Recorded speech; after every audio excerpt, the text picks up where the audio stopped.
is Savardis. He's on the move, and they're going to look for Savardis in the corner. Touchdown!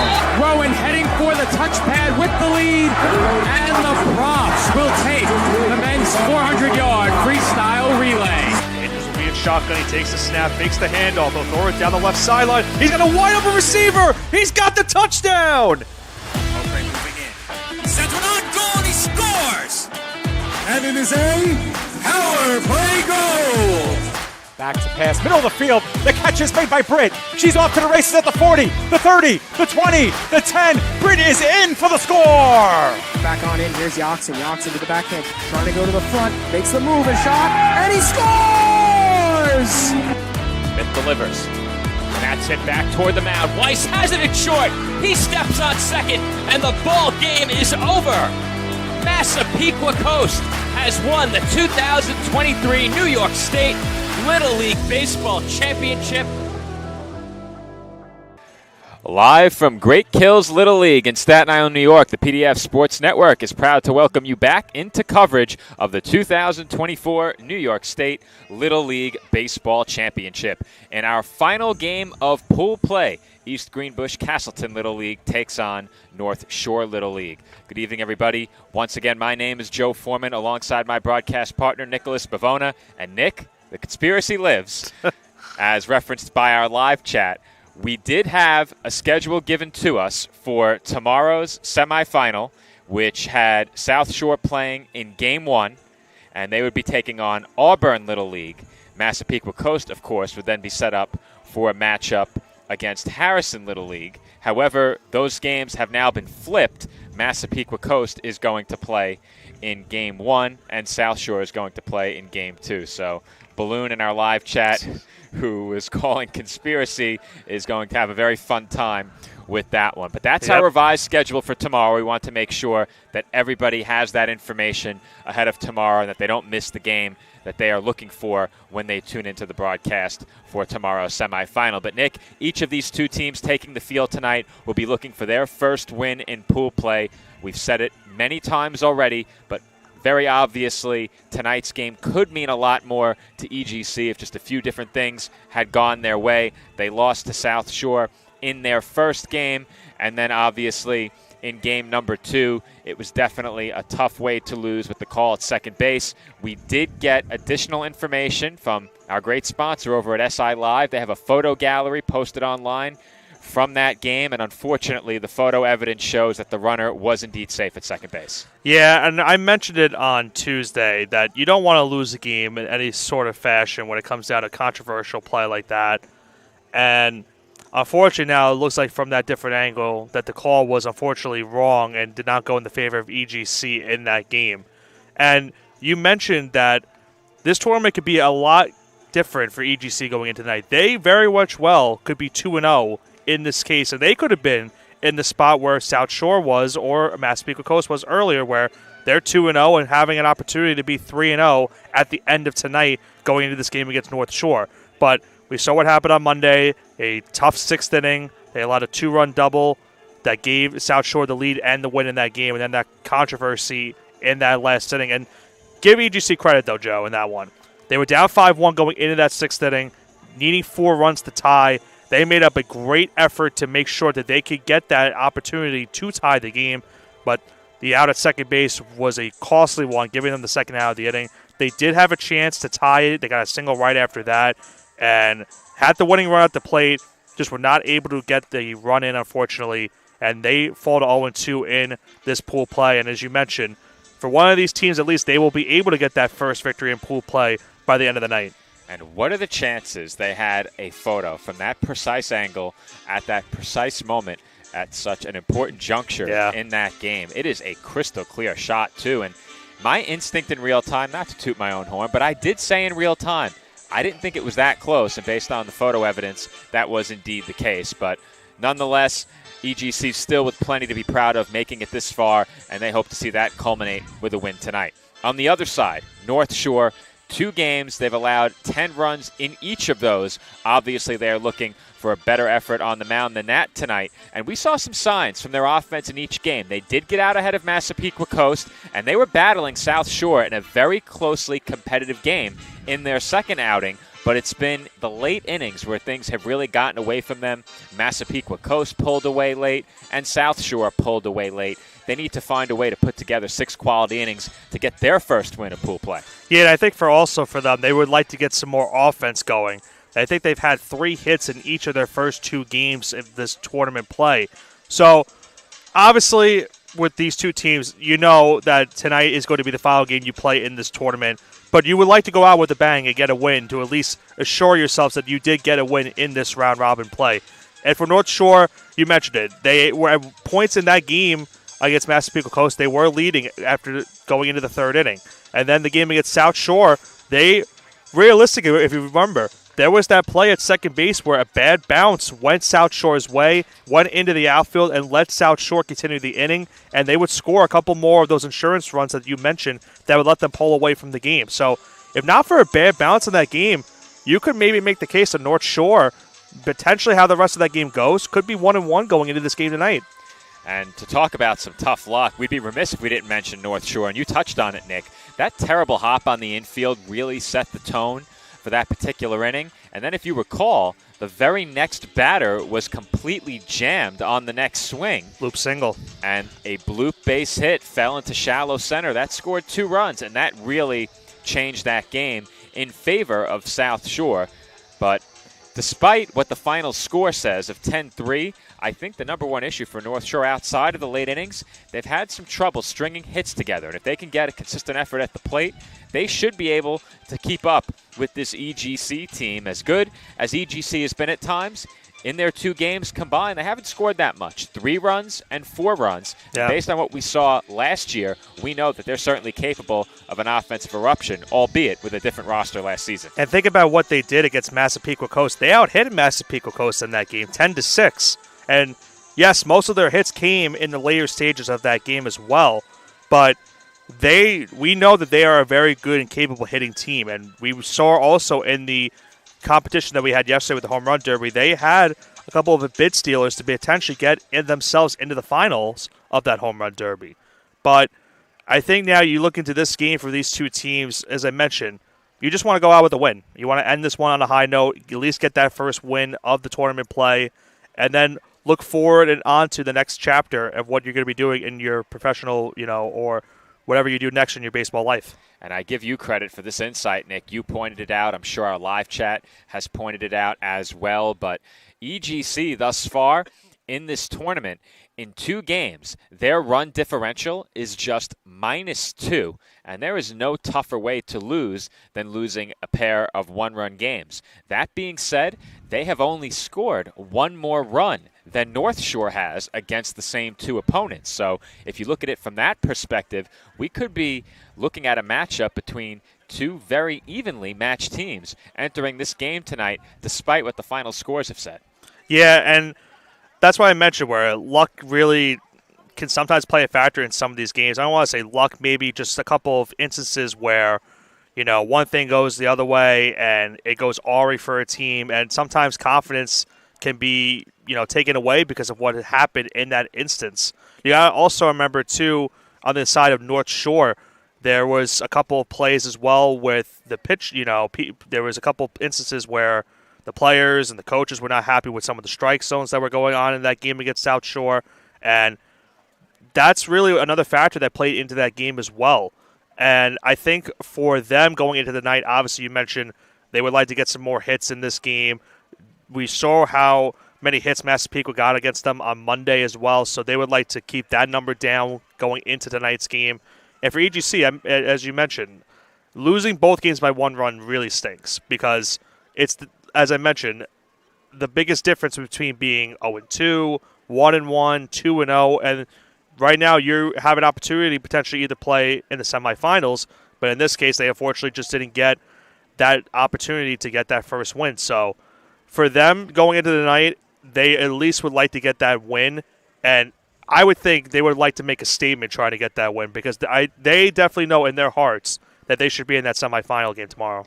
No question about it, Nick, in terms of their mindset. But if you're North Shore, I mentioned it, the late innings have been the problem for them. Much of the scoring against North Shore has come in the latter halves of games.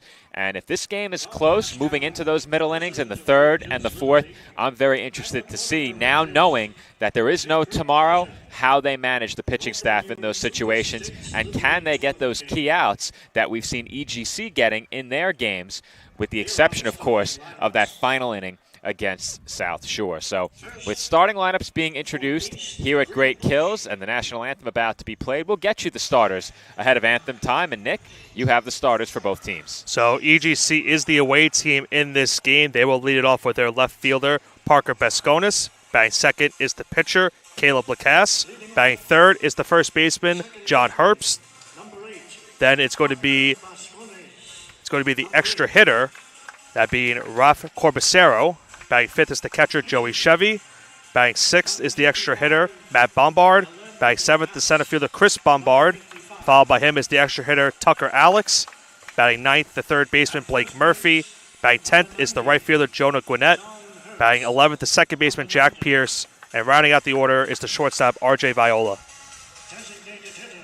And on the other side, for North Shore, leading off is the catcher, Ben McNally. Batting second, the shortstop, Renner Mejia.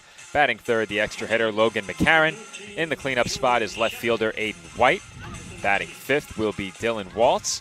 Batting sixth, Jude Ryan. He gets to start in right field. Will Weingartner plays third base and bats seventh. Dylan Zarella plays first base, bats eighth. Liam McGrath, the second baseman, bats ninth. Houston Laley is an extra hitter. He will bat 10th. Harrison Miller is in center. He bats 11th. And Nick O'Donovan appears for the first time in this tournament, assuming, of course, our lineup card was correct. He's an extra hitter, and he is batting 12th. And if it is indeed his first time getting in the lineup, that's another thing that's you have to look forward to this game, at least trying to get your last at-bats for this entire thing. And looking to make a lasting impact. So I'm sure, Joe, we'll see a lot of players tonight trying to take some big swings, maybe hit a home run or something. So that way they have that memory to last them for a lifetime. No question that these players are still dead set on trying to make some special moments here tonight during today's championship. So what we'll do is step aside and take a quick break. When we come back on the other side of the national anthem, North Shore Little League takes on East Greenbush-Castleton Little League. Live from Great Kills, this is PDF Sports Network coverage of the 2024 New York State Little League Baseball Championship.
Tournament would not be possible without the great support of the Staten Island Advance.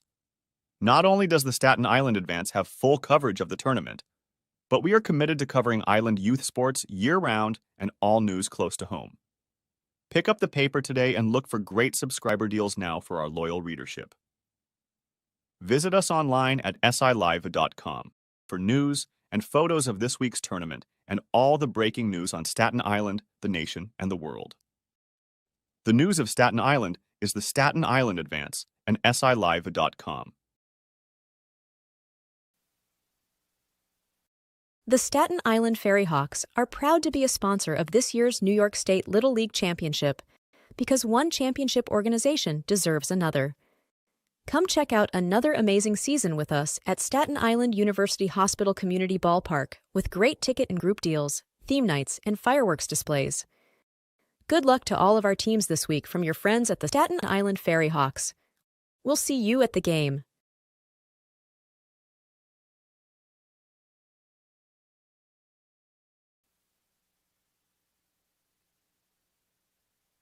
New York State Little League Championship is proud to have Dave & Buster's as a proud sponsor. Where are you going after the game?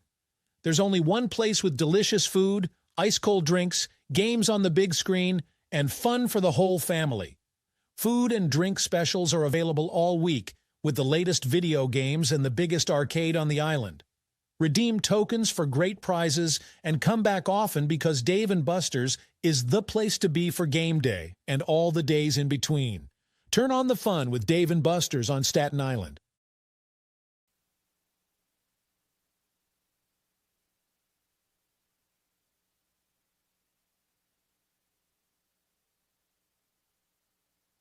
Attention local businesses and professionals. Isn't it time to elevate your game? Now you can advertise your business or product on PDF Sports Network. Your ad will appear on all of our broadcasts, including this one. Don't have a commercial? We'll make one for you, absolutely free. What better way to showcase your product and brand while supporting the best local sports, teams, and leagues? Call now at 732-723-8189 or visit us at pdfsportsnet.com. Awards and Trophy Center is proud to sponsor this week's New York State Little League Championship. Located at 1600 Highland Boulevard on Staten Island, we pride ourselves in not only building trophies, but building relationships as we service our community and treat you like family. Your event and its achievements deserve the best. That's why Country Awards and Trophy Center is ready to work with all of our clients to make your event a memorable one, with awards, trophies, and gifts that make a lasting impression. Come see why we love our customers and they love us. Visit us today.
And we are back from Great Kills Little League, just moments away from first pitch between North Shore and East Greenbush-Castleton. Both teams looking for their first win in pool play. And Nick, this is game 12 of 12 for us, covering pool play tomorrow. The semifinal gets underway, and it's been a blast so far. Still plenty more to come.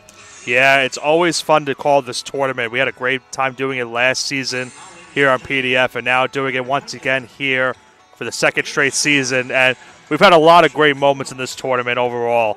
And now we have the semifinals tomorrow, the championship game on Saturday as well. So we'll see how it all unfolds, Joe. Top four teams, we now know who they are and who they will be facing in this upcoming weekend, but we still have to figure out who's going to be playing in that championship game now on Saturday. We will learn more about that tomorrow, but business to attend to before, as we have North Shore and EGC going head-to-head to wrap up pool play. Taking the mound for North Shore will be right-hander Dylan Waltz. Not the first time that we've seen him pitch.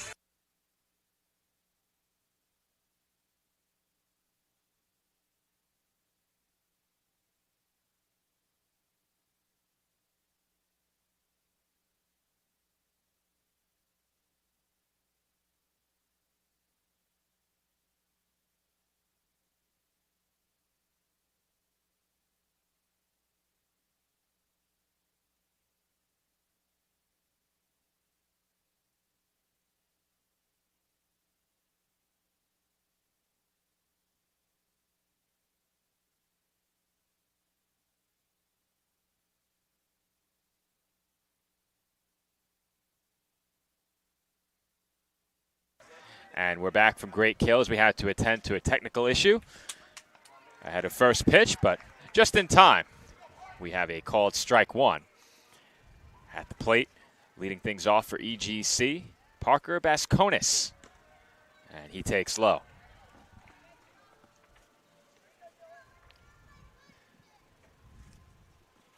Basconis the other night was officially 0 for 3. He did reach on a fielder's choice. Took a big swing and a miss on that last one. His count now goes 2-1. So we're having 1-2. We're having a technical issue with our scoreboard at the moment. We'll take care of it during the break. 2-2 count now at the moment. Count even, 2 balls and 2 strikes on the East Greenbush leadoff hitter, and he works it full. Of course, they're facing the North Shore starter Dylan Waltz getting the start here tonight.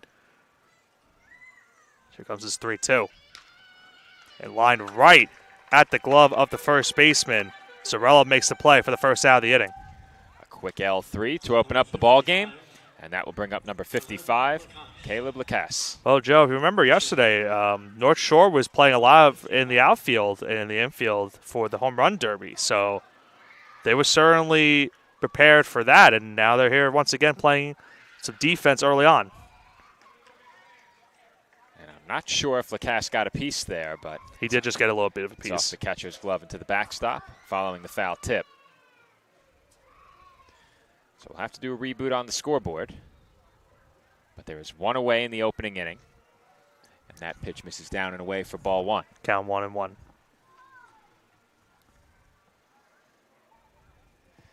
Lacasse on Tuesday night, 1 for 2 with a walk and a single. He scored a run. So missed on the outside now, 2-1 the count. He was a part of that rally, Nick, in the 6th inning. Yep. He chops this one right back at the mound, but a good play by Waltz. They'll throw it on to first base for the second out. 2 gone now in the opening half inning. That will bring John Herbst to the plate.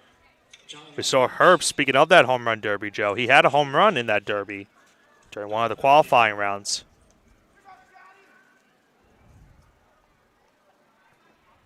First pitch on its way from Waltz. And that's down and away for ball one. You mentioned we'll see how long these starters go today. This count now goes to 2-0, and that one missed on the outside. Also curious to see how long they will go. Have to think maybe they'll go the full distance with the 85 pitch count. So that one's lined down the right field line, first base line, I should say, foul. And it's now 2-1.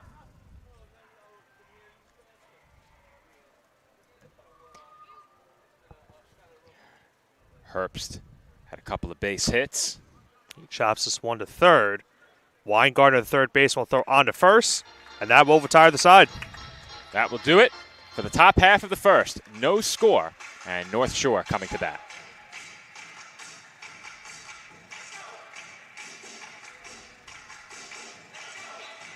NYS Industrial is your all-in-one supply and tool store for commercial, industrial, and domestic industries.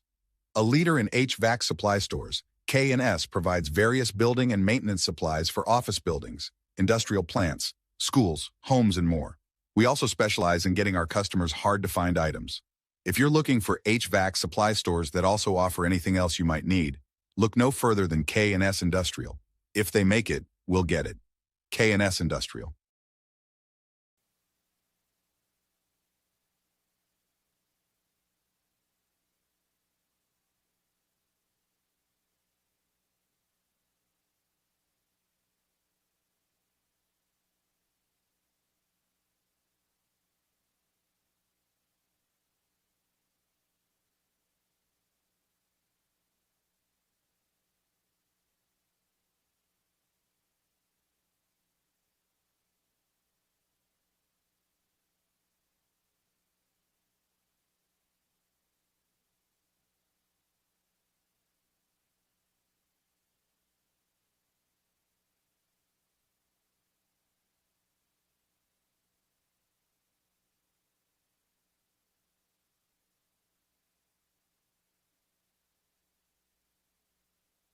And we're back from Great Kills Little League as Nick continues to work on our scoreboard issues. He will rejoin the broadcast once that's taken care of, but I think we've got it and should have our scoreboard back functional for the bottom half of the first inning. Meanwhile, it was a quick 1-2-3 inning to get things started in the top half of the first, and North Shore will come to the plate with no score. Not sure we mentioned it, but in case you haven't figured it out yet, North Shore is officially the home team in this game. And they will send Ben McNally to the plate to get things started. Now, there was a mistake on the lineup card. We did catch it. So if you notice, we didn't announce any numbers in the starting lineup for North Shore, and that's because they had Ben McNally listed as number 26. He is number 15, and we wanted to make sure there weren't any additional jersey changes, so we neglected to mention the numbers in the North Shore starting lineup. But I think it was just an error on their lineup card. McNally wears 15, and everything else should be correct there. And it looks like our scoreboard has returned. Good work by Nick as that misses outside. McNally on Tuesday was officially 0 for 2 with a sacrifice fly.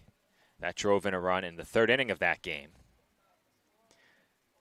That would be the last time his team scored as that's fouled back.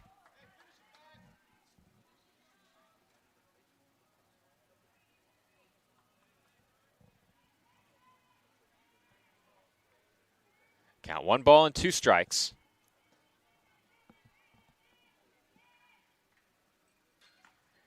And that's off the inside corner for ball 2.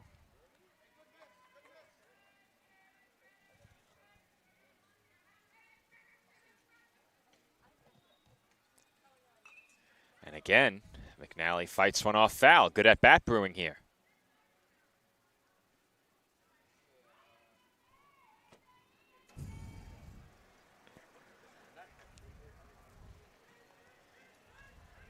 Long look in, ahead of the 2-2. That sails outside. Didn't want to mute the mic, Joe. Didn't want to get in your way while you were calling the action. I was going to say, you are uncharacteristically quiet. I had to take a look. I'm like, that's why. Well, you did say once Nick's fix it, we can turn back to him. And I was like, okay. I forgot I had you muted. I'll just wait a little bit. It's all right. It's been a, you've called, this is your 4th game of the day. Fourth game of the day. It's been a long one. It has been a long one. 3-2 is in for a called strike 3. The strikeout horn making an appearance, Nick? Very rare. We didn't hear it. I don't think we heard it at all in the first game, right? Nonetheless, it was a good at-bat for McNally. I don't recall hearing that at all. We definitely heard it on Monday. Did we? It was definitely played on Monday. It's been a long week. I will say it's also very uncharacteristic seeing EGC in the light blue color on our scoreboard. So with them playing a red team, technically we have to put them in the blue. Yeah, if we go any darker, you won't be able to see the logo. Yeah. Maybe one shade darker would work, but I think it's just easier. We know who's who. At this rate, don't want to chance anything. Renner Mejia now is ahead 2-0. And we've seen Lacasse miss badly with a couple to these first 2 hitters. Was able to get that strikeout to start the inning. That's a good pitch and on the hands for a strike.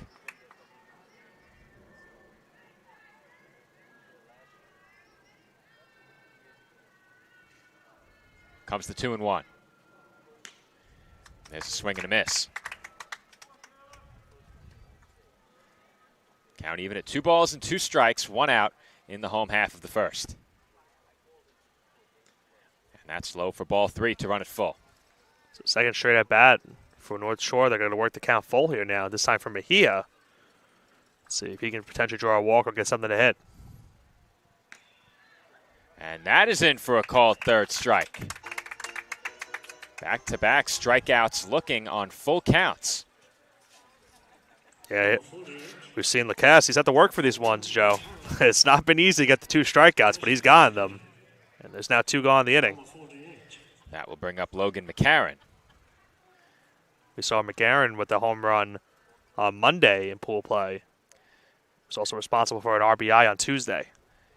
I don't think he's made an out yet, Nick. I think I have him at 3 for 3 officially, having reached base 4 times. Right. And if I'm not mistaken, I think he also had a home run in the Derby. Oh, in the Derby? I think he had one in the Derby. I think he did, but you have that information. Yeah, I would have to look it up. I think he had one in the Derby as well. We are running very old school with the Sharpie, the pen, the paper, the notepad, a week's worth of archived information. What do you got, Nick? Looking for him on here. Now I'm trying to. Oh no, this is the different. I have to look for a different one. The one I was looking at, Joe, was the outfield tally. Okay. So I'll find that one eventually. A lot of paper. You're going all Sharpie. It bleeds through. Yeah. Well, my pens ran out of ink because we ran out a lot of lineups. We have been using quite a bit of ink. He did have a home run. Count is now 3-1. It's been a good week for him. Yeah. Can make it a little better here on 3-1 as he takes a strike. It's a third straight batter, full count.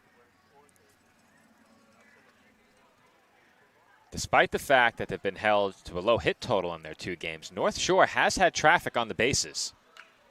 And as I said, they've been way better in the first half of games, as that's a weak tapper to second, and that will do it for North Shore in the first. The home team goes down 1-2-3, and we remain scoreless headed to the second. Awards and Trophy Center is proud to sponsor this week's New York State Little League Championship. Located at 1600 Highland Boulevard on Staten Island, we pride ourselves in not only building trophies, but building relationships as we service our community and treat you like family. Your event and its achievements deserve the best. That's why Country Awards and Trophy Center is ready to work with all of our clients to make your event a memorable one, with awards, trophies, and gifts that make a lasting impression. Come see why we love our customers and they love us. Visit us today.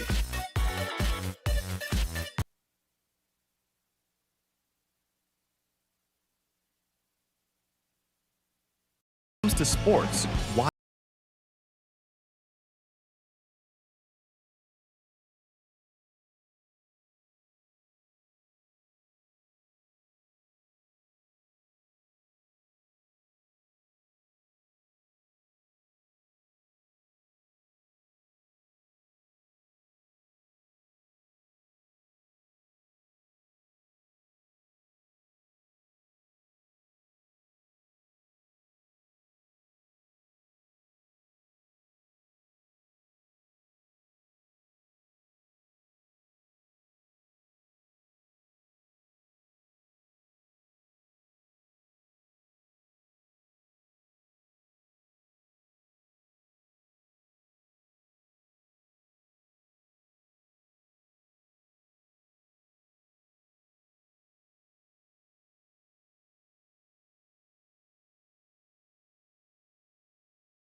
Okay. It's crazy that in 9 years we've never had that situation come up. We've seen some crazy things. Thank you, Amanda, for that clarification. I'm mildly embarrassed. Pitch on its way. Should I be embarrassed because I agree with you? Probably. You were just going along with the man whose name is on the network. Yeah. Yeah, that could be it. No one can blame you. The batter here, Dylan Zarella, and he takes a called strike 3. And just like that, Lacasse escapes some trouble here in the second inning. Still no score from Great Kills as we head to the third.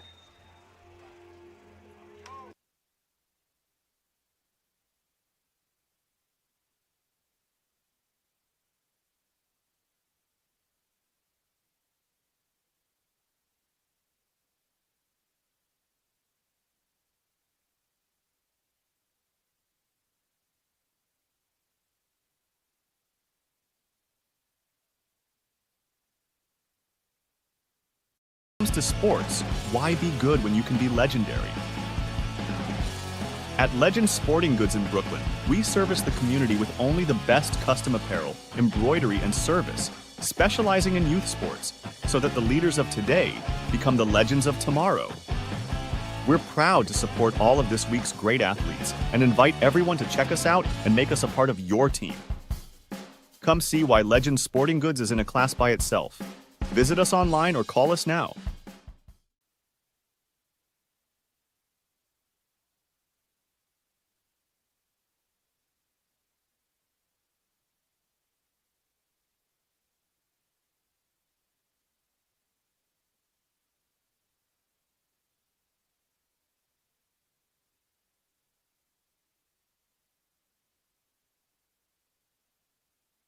NYS Industrial is your all-in-one supply and tool store for commercial, industrial, and domestic industries.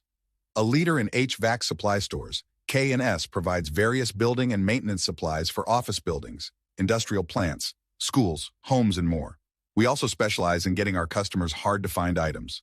If you're looking for HVAC supply stores that also offer anything else you might need, look no further than K&S Industrial. If they make it, we'll get it. K&S Industrial.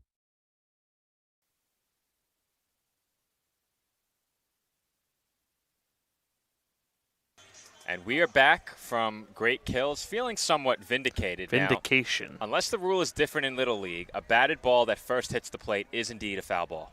We had to check online. I was so ashamed of myself for not knowing that I had to have Nick look it up. So unless the rule is different in Little League, a batted ball off the plate is indeed a foul ball. It was starting to eat at him, folks. He needed to find out. It was certainly eating at me. I don't think there was any question about it.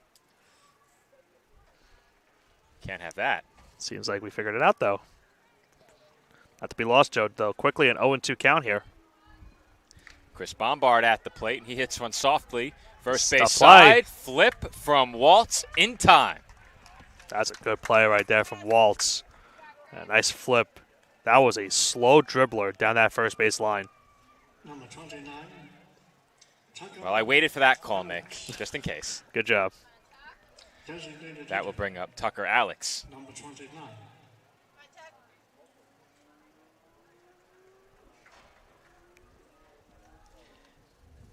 Alex the other night 0 for 2, and he looks at a strike.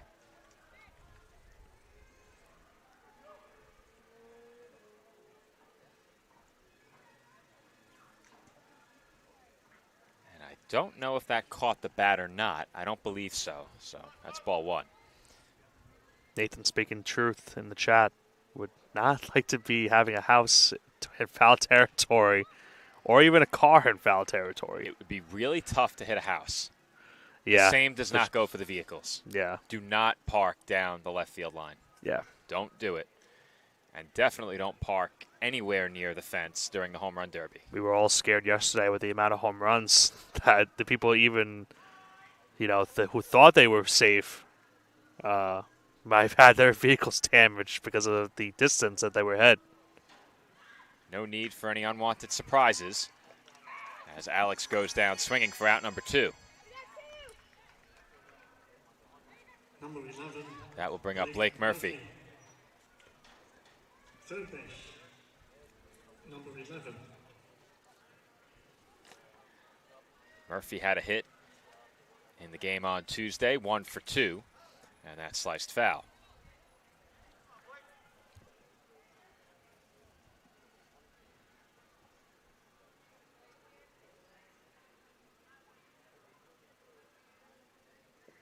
Long look in from Waltz.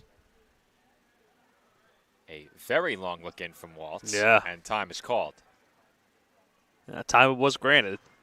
Now, I'm not sure if that was a mix-up with his catcher or something else, but he hasn't done that much tonight as that misses inside. Now, I didn't even see the batter call time unless I did so verbally. I think it was verbally. There is no official pitch clock, but if there was, I think that would have been a violation. He looked in for about 15 seconds at least.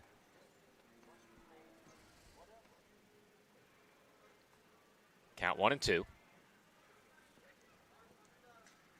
Time again is called at the plate. I think there's been some sort of miscommunication with the battery. That's my guess because Waltz looked a bit perplexed and his catcher just shrugged his shoulders and looked toward the dugout, so perhaps that's the issue. Can't say for sure. It's all speculation at this point. There's much less speculation that goes into calling these games when we are calling it from the press box behind home plate. Yeah. And that is the case when we call the collegiate game. Another 3-2 count here, Joe, this time for Murphy. And there's a swing and a miss for strike 3. That's 4 strikeouts now for Dylan Waltz. And we are still scoreless.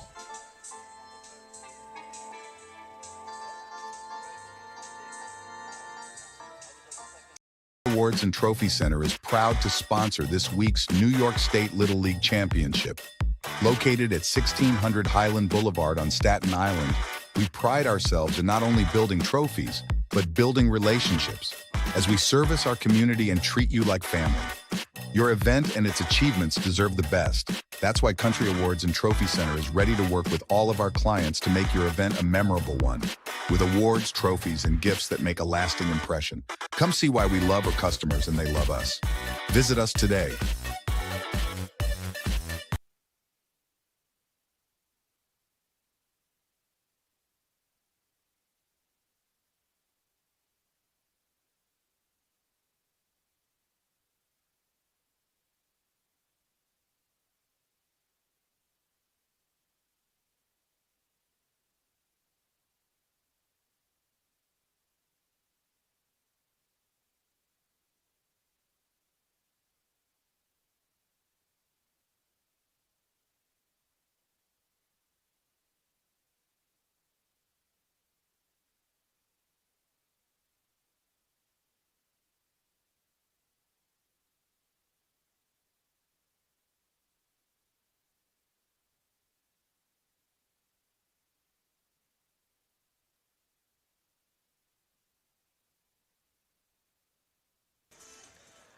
And we're back for the bottom half of the third inning. No score between EGC and North Shore. And that first pitch runs up and in on Liam McGrath. McGrath reached base once in a couple of at-bats and scored a run on Tuesday. And that's chopped right back to the mound. Lacasse has it, and the throw to first is in time. McGrath quickly retired here to start off the bottom of the third. So we just have one hit so far, Joe, between these two teams. These pitchers have gotten into some lengthy battles with hitters, but for the most part, the pitchers have won those battles. And for that reason, primarily, we remain scoreless. Both pitchers over 40 pitches as well in the game, so they certainly have had to work. But as you mentioned, they've been able to get out of those jams. There's another chopper on the infield. Nice play over at short, and the throw is in time. R.J. Viola made that play right there. Good play for the second out. Viola played the hop perfectly and delivered a strong throw. And there's another quick out. Well, I mentioned the lengthy battles, Nick, and all of a sudden, It's 3 pitches, 2 outs. Can't ask much more if you're a pitcher. So that one missed high and inside. That was 3 pitches, right? All right.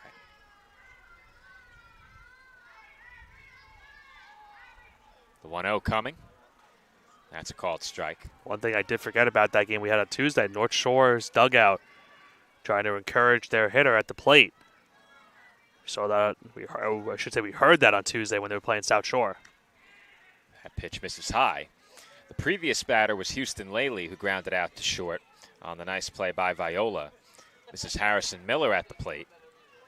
Miller was 0 for 2 with a couple of strikeouts on Tuesday. He was a very busy man in the outfield, Nick. Yeah. He was very busy yesterday during the Derby. He made a couple catches. Yeah, he's going to be rewarded with the walk. That is low for ball 4, so Miller is on.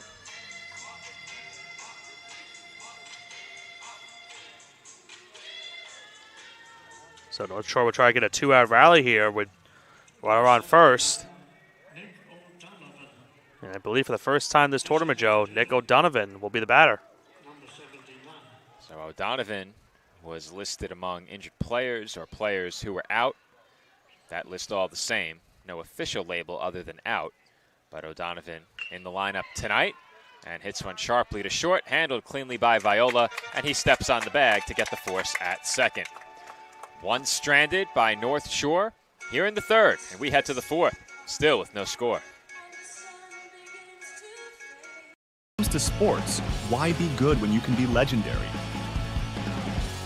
At Legend Sporting Goods in Brooklyn, we service the community with only the best custom apparel, embroidery, and service, specializing in youth sports, so that the leaders of today become the legends of tomorrow.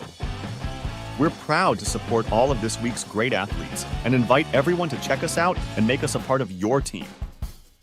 Come see why Legend Sporting Goods is in a class by itself. Visit us online or call us now.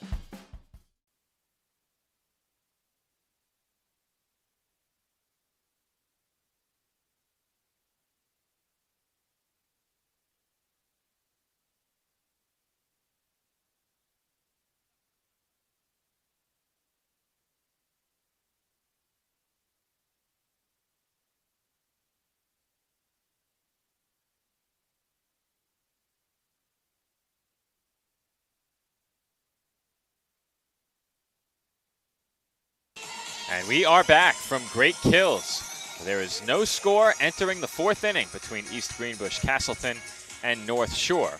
Just one hit between the two teams, Nick, and this game has certainly been dominated by the starting pitching. Yeah, both pitchers deserve a lot of credit for how they've gone and have acted in this game. And think about also, they've had to face a lot of 3-2 at-bats, and have been able to work out of those at-bats.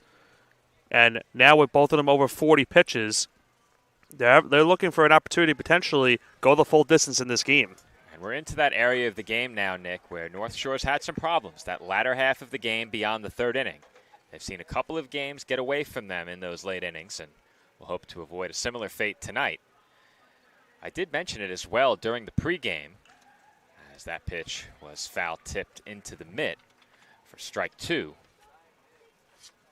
EGC with Jonah Gwinnett at the plate. They send 10, 11, 12 to bat. And that breaking ball misses high. But as I said during the pregame, Nick, both of these teams have scored 4 runs, or I should say have scored 3 runs in a single game, and then EGC scored 4 in their second. And North Shore scored 3 a second time, but only one differential in the number of runs, or 1 run difference in the number of runs these two teams have scored. It's the runs allowed that have been something that really separates them. And that is hit sharply out off the fence and foul ground.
That's a letter high strike. Here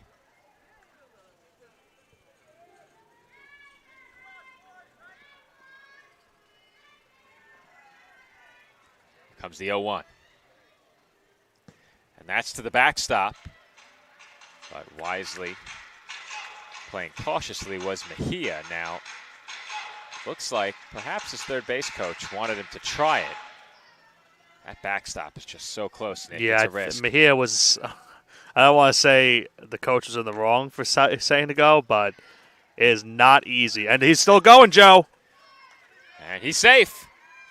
Lacasse thought he had strike 2, and it looked like there was some hesitation in delivering the ball back to him, and the runners took full advantage. Let's take a look.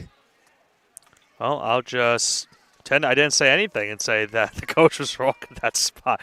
That's a great base running play right there for EGC. I'll have to get the replay in just a moment. Well, Nick, if you saw the reaction as that is grounded through the left side for a base hit, and that will give North Shore the lead. Dylan Waltz, with his second base hit of the game, has put North Shore in front, and it's now 1-0. Dylan Waltz, you mentioned helping his own cause right there, Joe, with that base hit. North Shore takes this 1-0 lead late in this one. Now, Nick, if you go back to that replay on the 2 runners going, look at the reaction of the EGC infield. It looked like they were upset that that pitch wasn't called a strike, and I think that the base runners used that to capitalize and go. So we'll see. We wait the pitch on this replay. Here it comes. Yeah, here comes the pitch itself. There's a conference at the mound right now. You're not missing anything. You see the infielders, they could not believe that the pitch was not called a strike, and then that led to both runners advancing. I'm not sure it mattered, Nick. I think they just timed it up and went. Yeah. Either way, it paid off. I don't think the run scores from second on that base hit. That ball was hit really hard by Waltz. Yeah. And now Jude Ryan has a chance, and he takes a strike. Ryan grounded out his first time up.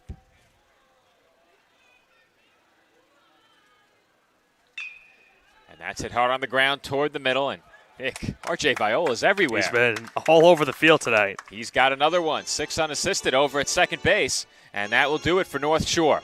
But not before they take the lead on that RBI single by Dylan Waltz. It is 1-0, the home team in front as we head to the 5th.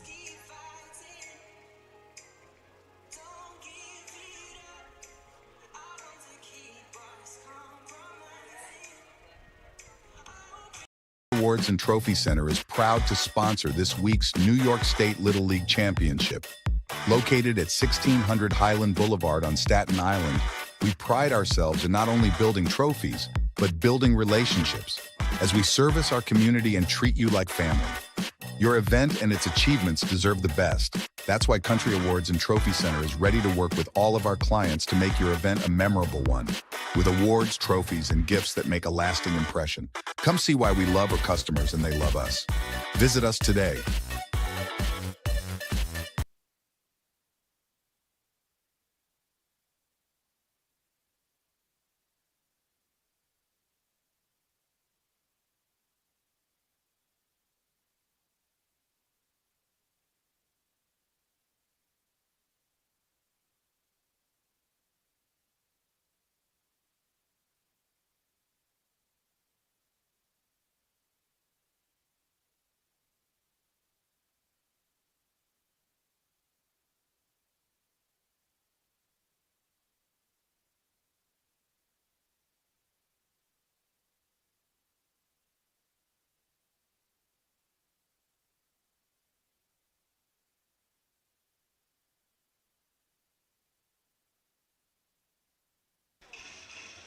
Top half of the 5th inning, with North Shore now leading EGC 1-0.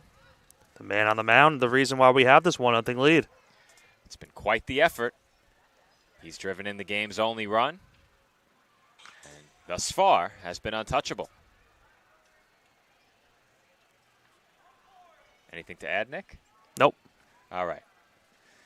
You're not getting me on that one, Joe. I was just testing you. Oh. count 0-1 on Parker Basconis. Top of the order due up here for EGC.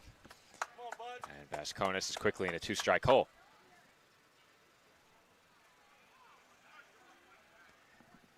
Here comes the 0-2. And that's fouled off the netting.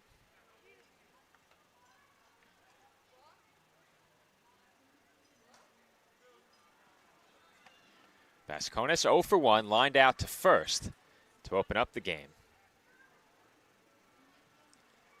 And he will step back into the box behind 0-2. And that's lined to right and dropped. Great effort on the attempted sliding catch. And hopefully the right fielder is okay. That did not look like a good finish to that play. And immediately the North Shore players are surrounding their right fielder. That is Jude Ryan. And sometimes when you go down to make that diving catch, the wrist can turn beneath your weight. Yeah. And that looks to be what happened. The entire North Shore dugout has emptied, and a great show of support for Ryan in the outfield. He very nearly made the catch, Nick. It was a great effort. And I think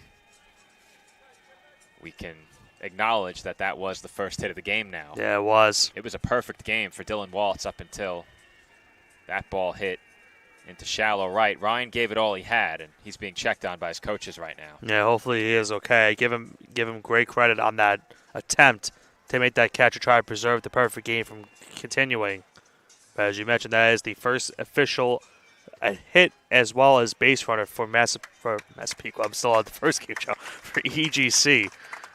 As it looks like Ryan has gotten up. We'll see if he stays into the game. I would think they'll probably sub him out in right field for one of the extra hitters that they have. Yep. Yeah, those wrist injuries can nag. They're not fun. They can nag for a very long time.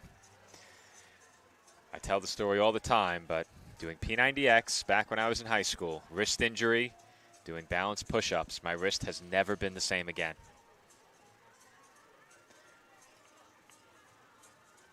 So Ryan will head off, and we will see who replaces him. It's going to be Houston Laley in right. Now, perhaps they reshuffled because it looks like they are sending Aiden White to left, though he may have been there already. He was already in left field. So I think the only change is Laley, the extra hitter, out to left. So you were right, Nick. Extra hitter to left field. It's right field. So close. So close. I almost made it a full day. I know. Almost there. In fairness, though, it always happens here, though.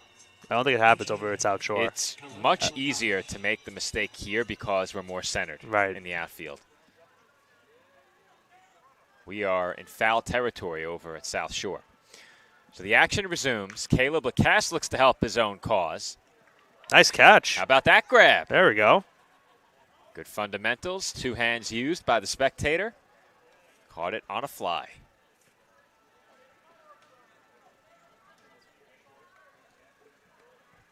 Lacasse 0 for 1, grounded out to the mound his first time up. And that's off the catcher's glove into the backstop. That allows Basconis to take second. And that will give EGC now their first base runner in scoring position in this game. EGC set up pretty well. The leadoff man reached. Basconis now in scoring position. And Lacasse takes a big cut at that pitch as he swings and misses for strike 2. It seems as if Waltz has been throwing that fastball, and EGC just have not been able to hit really most of it. So it's a 1-2 count. And that's just off the inside corner. The count even at 2 balls and 2 strikes. Still nobody out here in the road 5th. It got late in this one rather quickly, as that is lined straight into the glove of Waltz, and the throw is off the glove of the covering shortstop Mejia. And Nick, they might have had him if he catches that ball. It was very close. Good reaction time from Waltz to make the catch and then immediately throw it back to second. We'll catch this side of the replay for the catch. And then we'll have the second replay for how close it was at second base. That's a great grab by Waltz, as that's hit a mile-high, shallow right field. There you go, Joe. And Laley converts on his first chance. Eventually we'll learn, Nick. Maybe next year. Maybe next year. Baby steps. Last year, my over-under for mixing up left and right field was about maybe 2.5 per game. Yeah. I think this year it's now maybe 1.5 per day. Look out. John Herbst making like the Matrix there. Yeah. Or Neo, I should say. Now that I've seen the movie, I know that the main character is not called the Matrix. The main character in the You Matrix actually thought is the Neo. main character was Matrix? Yeah. I don't think I've seen the movie once, and I still did. I know Yeah. that at least. I did not. I thought the main character in the Matrix was the Matrix. All right. I actually saw the Matrix for the first time about 3 or 4 months ago. That pitch a called strike to John Herbst, and the count runs to 2-1. Herbst looking to tie this game right now. Well, I think it's fair to say that Waltz saved a base hit to center with that grab. And who knows, perhaps the runner does score from second, and this game would be tied. The 3-1 once again forces Herbst to get out of the way and off the catcher's glove into the backstop. That ball rolls away and allows the runner to take third. So chance for Chevy now here. To bring home that first run, and maybe with something into the gap, Joe, could give EGC the lead. So we actually made a mistake, Nick, or I did. I don't want to lump you into this. I didn't score one at the plate, so Raf Corbacero was at the plate. There's something I didn't score. We'll figure it out. Corbacero was the one that broke up the perfect game, Joe. That's chopped to first, and they get the out there. He had the single. Then I'm way off on my scorecard somewhere. We'll fix it after this break. Still 1-0 North Shore, and they will look for some insurance when we come back. When it comes to sports, why be good when you can be legendary? At Legend Sporting Goods in Brooklyn, we service the community with only the best custom apparel, embroidery, and service, specializing in youth sports, so that the leaders of today become the legends of tomorrow. We're proud to support all of this week's great athletes and invite everyone to check us out and make us a part of your team. Come see why Legend Sporting Goods is in a class by itself. Visit us online or call us now.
And we are back from Great Kills, where we found my error.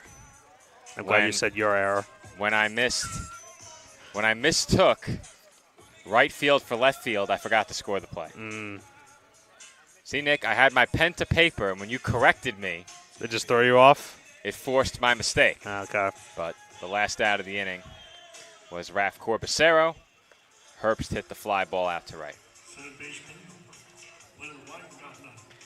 Will Weingartner will lead things off for North Shore. And with a 1-run lead, they will be looking for some insurance. Now, Joe, did we have? And Joe, we also had a pitching change, by the way, Yes. as well.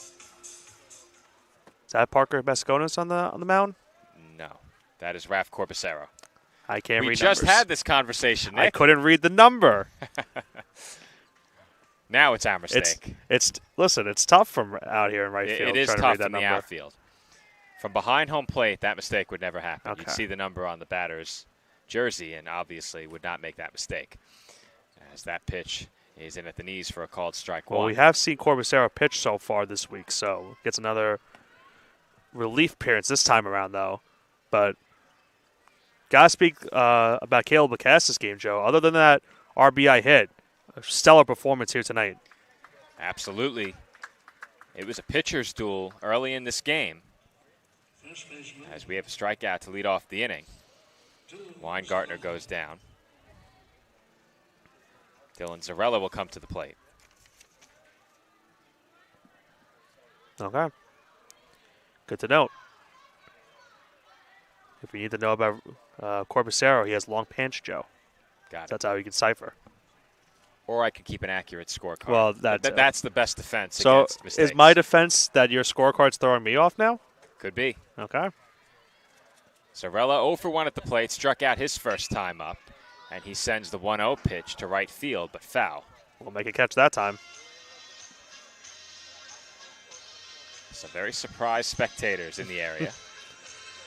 I keep saying it, even if you're a right-handed batter, you have to be worried at that first baseline. There's been a lot of opposite field hitting this week. Better keep your head up if you're in the seating bowl. My personal choice is center field bleachers. Look out. Zarella takes one, I thought to the numbers, but that might have gotten his elbow or his ribs, Nick. I think it got him in the ribs. And hopefully he is okay after that one. He's definitely in some pain. It's been a tough night in terms of injuries. The umpire went down on the infield.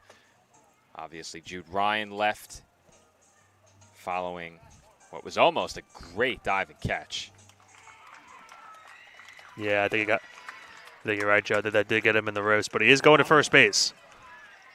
A baseball to the ribs, never pleasant, whether it's a breaking ball or a fastball, especially the fastballs. But Zarella showing off some toughness, shakes it off, and makes his way down the first base line. He will stay in. Yeah, McGrath now the next batter for North Shore here. Liam McGrath 0 for 1 at the plate.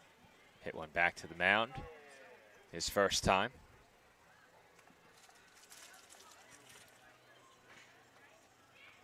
And he is ready. Pitch from Corbicero on its way. That swung on and missed for strike one. Big time fastball right there from Corbicero for the first strike at this at bat.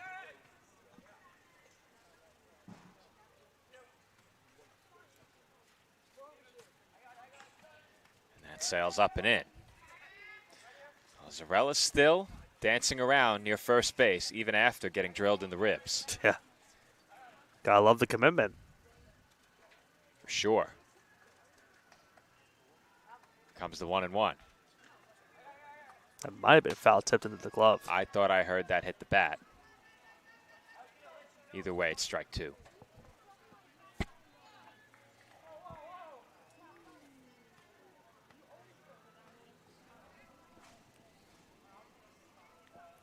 Comes the 1-2.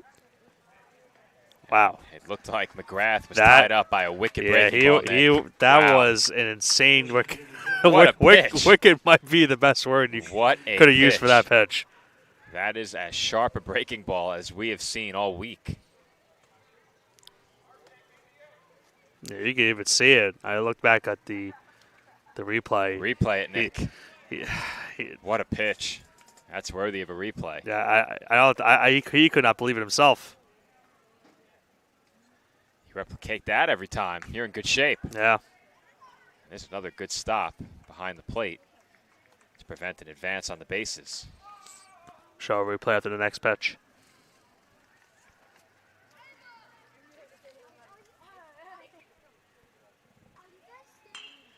And that's hit the other way, and it's down into right field for a base hit. And on the sliding attempt, the ball rolls deeper into the corner. It will not cost EGC a run. A good effort in right field to make an attempt at it on the dive. But coming up empty was Pierce, and fortunately, the runner was able, or I should say, was forced to hold at third. Yeah. So now 2 runners in scoring position, still 2 outs in the inning. EGC still has an opportunity to get out of this one, still trailing by just 1 run. Well, it's really tough, Nick, in Little League when typically we call a game, we draw out the diamond and have the defensive alignment. There's a lot of movement. There's that strikeout we were mentioning just a few moments ago. Corbacero, they got the 2nd out of the inning, still searching for that 3rd out. That was Houston Laley with the base hit. Zarella moved up to 3rd.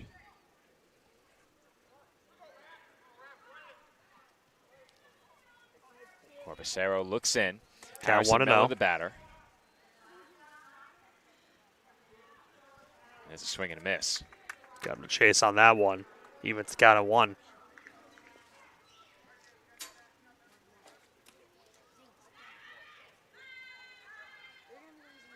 Corbacero taking his time on the rubber as he delivers. And there's another good off-speed pitch. See if maybe he can get a similar strikeout he got earlier to get the final out of this inning. Count 1-2. That's fouled off.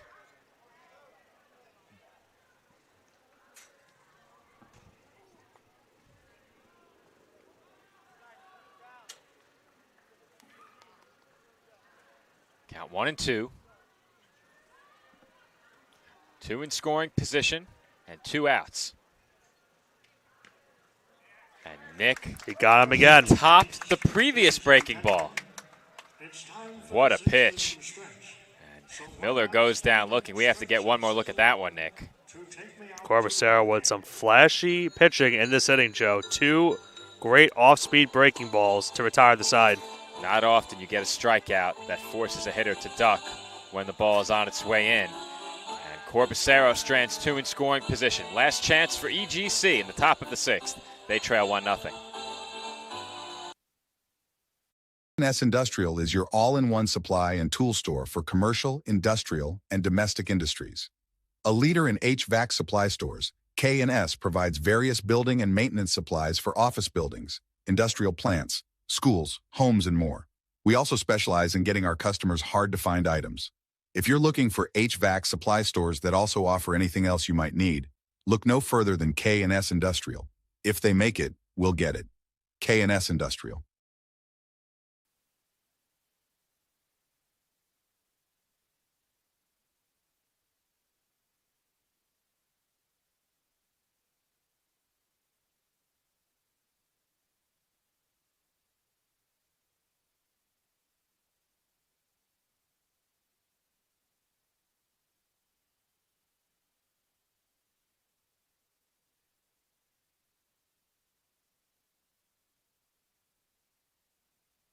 And we are back from Great Kills Little League with the 6th inning in our final game of pool play. And before this game comes to its conclusion, we want to thank everyone who will be tuning in for the final time.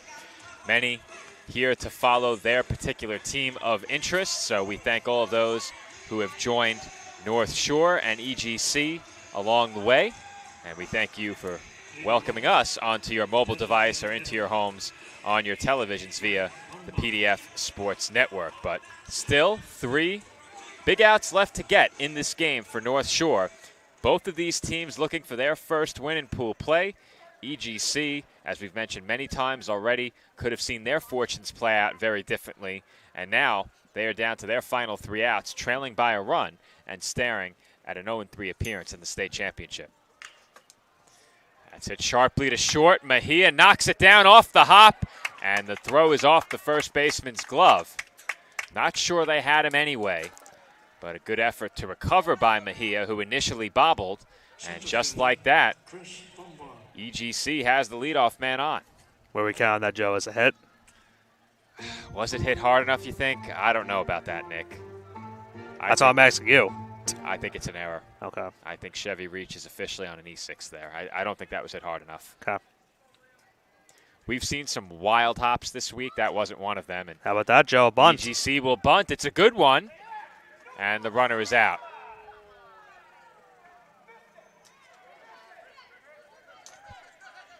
very unhappy was Bombard. So again, I made a mistake, Nick. It was Matt Bombard leading off. Chris Bombard was the batter. So Matt reached on the error, and Chris is out on the bunt. EGC was contesting that the first baseman was off the bag. Does the replay provide any clarity? Let's see.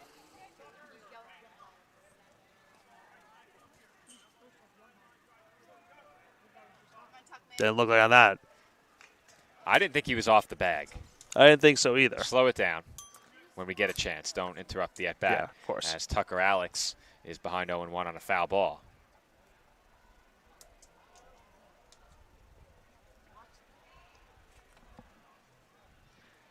Walt still has some pitches to work with. He's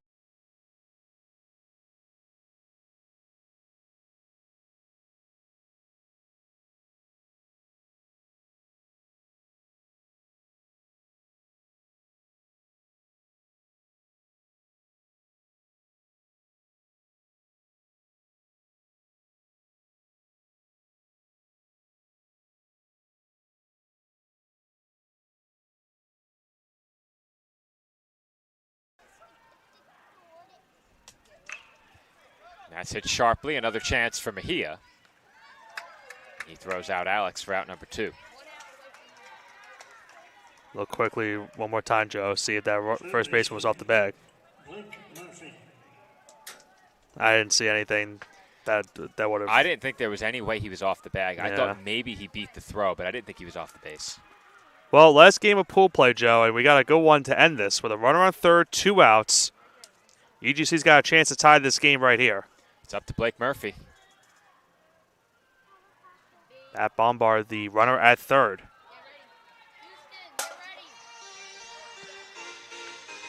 First pitch fouled away. It's 0-1. Murphy 0 for 1 at the plate with a strikeout. All of the EGC base runners have come from the top 6 spots in the lineup, and one of those reached on an error. And they're now down to their final strike, Joe. Waltz is at 76 pitches as well, so he still has some pitches to work with. And that was swung on and missed. Perhaps fouled off. Yeah, the batter knew it. Yeah. I don't think anyone else in the building knew it. I sure didn't. I sure didn't think he got a piece of it. I didn't hear that hit the bat, so we thought he swung and missed. And that misses outside. Count 1-2. It's 78 to be exact right now. Balloon believes in destiny. So much for destiny. Yep. As that's a base hit, and we're all tied up. Blake Murphy with a game-tying RBI single has evened up the score at 1. Well, destiny is not going to happen here tonight as of yet, Joe. Big 2-out single for Murphy. And, man, you have to go back to that pitch that we didn't think got tipped at the plate. A huge difference maker now in this game as EGC has their first run of the game and ties it with 2 outs in the 6th. Murphy delivers in the clutch. And EGC has tied it down to their final out.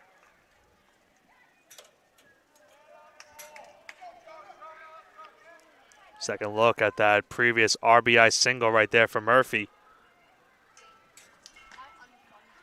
That pitch in for a called strike, and now the inning continues with Jonah Gwinnett. And Joe, you know EGC did not want to lose another game down 1 run. You knew they wanted to get this win. Well, Balloon thought it was destiny, and he says it still could happen, as that's a foul ball. So do I count him as the jinx in this spot then? Oh, I think he certainly jinxed it. Okay. As soon as that comment came through and I read it, Murphy delivered the hit. Balloon now in great territory of... Welcome to the club. Yeah, welcome to the club. It's a very luxurious club here on PDF. The 0-2 on its way. And a good job there just to get a piece by Gwinnett. Well, you have to give EGC a ton of credit. 2 really tough losses. Down 1 run here very easily. Could have said, you know what? It's been a fun week, but this game doesn't have impact in terms of semifinal. Let's go home.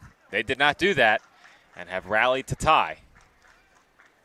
I've said it all week, Joe. The common theme for the tournament has been resiliency from all these teams, no matter what their records are. And you just saw it in that last at-bat with Murphy getting that big hit to tie this game with 2 outs in the inning. That's hit softly back to the mound. Waltz has it, and Waltz on pitch number 84 gets through 6, but not before EGC ties the score as Blake Murphy delivers a game-tying RBI single that chased home Matt Bombard and levels the score at 1 apiece. Awards and Trophy Center is proud to sponsor this week's New York State Little League Championship. Located at 1600 Highland Boulevard on Staten Island, we pride ourselves in not only building trophies, but building relationships as we service our community and treat you like family.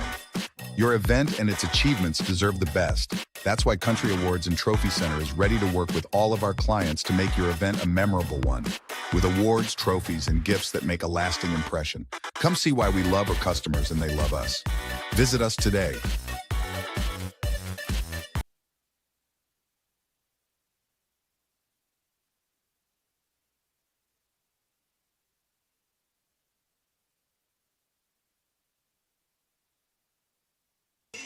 And we're back for the bottom half of the 6th inning in what's been a great game, Nick. It started off as a pitcher's duel. North Shore was able to scratch out the game's first run. EGC down to their final out. To that point, they'd been held to just a single hit, but Blake Murphy prolongs this game and sends us to the bottom half of the 6th inning, tied at 1. And not only were they down to their final out, they were down to their final strike. And it seemed as if Murphy struck out on a ball in the dirt that went to the backstop, but somehow, some way made contact with it to stay alive in the at-bat, and then 1 pitch later, he gets a big base hit to tie this game at 1 and now send it into extras as North Shore will look to walk it off. Well, North Shore is hoping that extra innings are not necessary, but EGC, of course, on the other side of that, looking to get these next 3 outs. They will turn to Raf Corbacero, who delivered 2 of the filthiest breaking balls that we've seen covering this event the last 2 years. Yeah, we saw the replay of those 2 breaking balls, and it seemed as if it was like one of those ephus pitches or knuckleballs you see, kind of, where you get tied up at the plate and you just have to tip your cap and say, you know what, you got the best of me on that one. I'm not going to be able to hit that. I'm not sure I could hit that with 10 tries. No.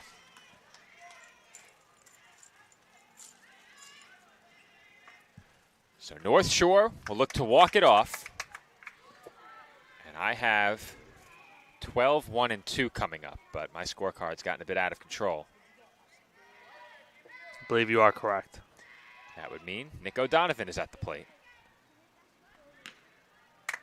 There's a swing and a miss. Count 0-2. And if I'm O'Donovan here, down 0-2, definitely look for that breaking ball. He might go right back to it on this pitch. I think that's a safe bet, Nick. I think it's a safe bet, which means he's definitely throwing a fastball. Yep. Let's see. I think that was an off-speed pitch. It looked like maybe more of a off-speed. Either way, it's a strikeout, and there's one gone. Regardless, it got the job done. That's all that matters for Corbacero there. Now 1 down in the inning. Catcher, Ben McNally. And Ben McNally will be the batter. Back to the top of the lineup for North Shore. This game, one rare occasion where you wish you didn't get a third at bat. There's a big swing and a miss. That was the fastball. Yeah, that was certainly a fastball on that one. No question.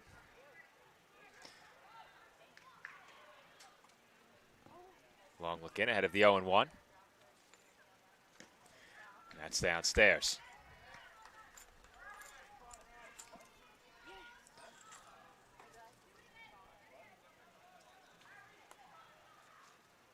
The 1-1 pitch on its way.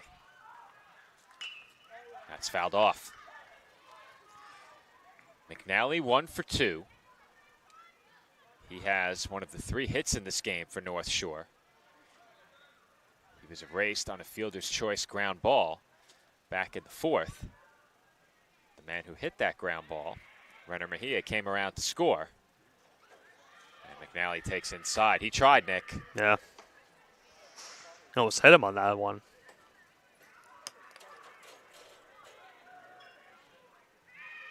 Count even at 2.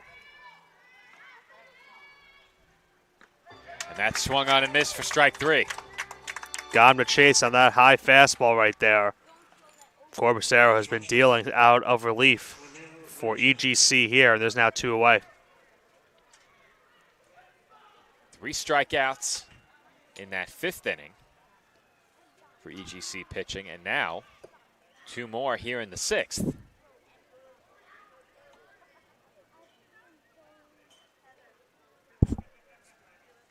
At the plate, Renner Mejia. He's officially 0 for 2, but as I mentioned, he reached on the fielder's choice. Came around to score.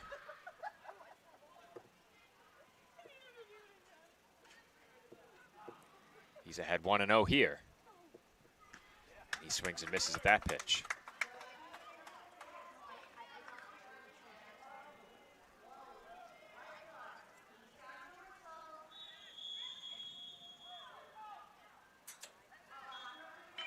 There's a half swing at that breaking ball. That might go for a hit. And I think that's credited as a hit. I would count that as a hit. Well, you have to love the enthusiasm of Mejia. He slid into first base.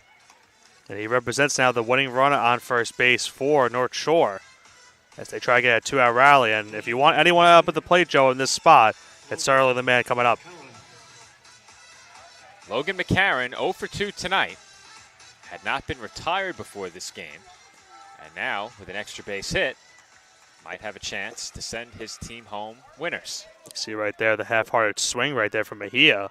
And it actually worked out in his favor, getting him that base hit. It's easy to see it when it's taken for a strike, but I think that's the first time that big breaking ball has been put in play. Oh, boy. There's another good one. McCarron, he was swinging for the fences, Joe. Yeah, you get what effectively looks like a 12-6 with the amount of break on that pitch. It's really tough to put that over the wall, especially if you don't see it coming. Great location on that pitch as well as the 0-1 misses low.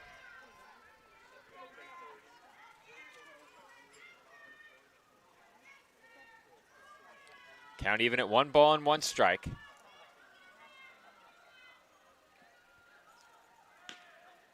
that's in at the knees for strike 2. So we'll see, Joe, if he goes back to that breaking ball, 1-2 count. Looking for a strikeout and sending this one to extras. Comes the 1-2. There's a swing and a miss for strike 3. So Corbacero strikes out the side in the 6th. And Nick, it's time for some free baseball. We head to extra innings, all knotted up at 1. When it comes to sports, why be good when you can be legendary? At Legend Sporting Goods in Brooklyn, we service the community with only the best custom apparel, embroidery, and service, specializing in youth sports, so that the leaders of today become the legends of tomorrow. We're proud to support all of this week's great athletes and invite everyone to check us out and make us a part of your team. Come see why Legend Sporting Goods is in a class by itself. Visit us online or call us now.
Top half of the 7th inning from Great Kills Little League.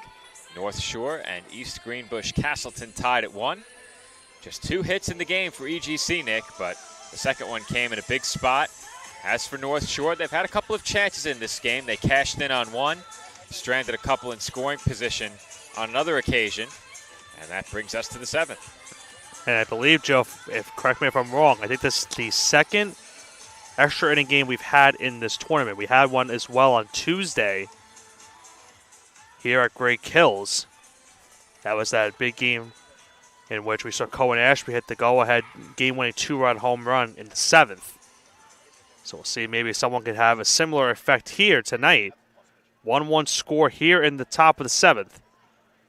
Leading off, number 7, Jack Pierce. Jack Pierce will get things started.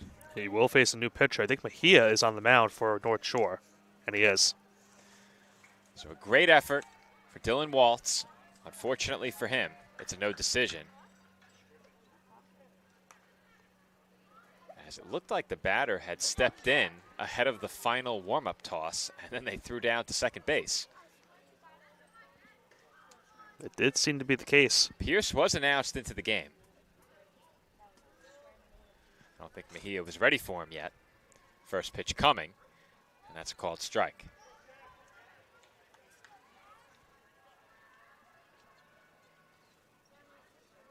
Comes the 0-1. That's on the corner for a called strike 2. Going to be a quick turnaround for us tomorrow, Joe, with those 2 games. The first game at 10, second game at 1 o'clock tomorrow here at Great Kills once again. And that's a 3-pitch strikeout as Pierce goes down swinging for out number 1. Number 20, RJ Viola. That will bring up RJ Viola. At the plate, he's 0 for 1, but he's had a great game defensively. Yeah, he's made some great plays in the field that's short for the EGC squad. He's made them all look easy. The pitch misses outside.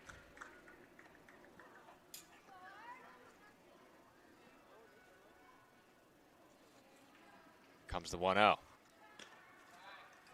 That's a called strike.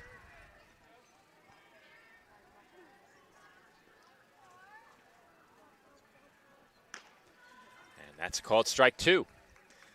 Mejia working that outer half. Seen a couple of those on the black. And time is called.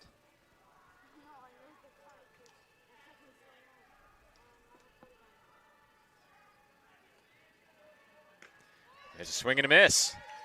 Another strikeout for North Shore pitching. They've got a lot in this scheme, but that's been on both sides as well. EGC has also had their fair amount of strikeouts. It's been a great pitcher's duel between these two staffs. North Shore has had 4 separate innings in this game in which they've struck out 2 batters. But you said it, Nick, on the other side, EGC's been dealing 2, specifically Corbacero since coming in. Parker Bascona is now up with 2 away. He is responsible, Joe, for the first EGC hit that broke up the perfect game back in the 5th inning. And the farther away removed we are from his exit, becomes a bit easier to forget that. Caleb Lacasse pitched a great game as well. Yeah. Waltz perhaps outshined him a bit working into the 6th, but both starters were great in this game.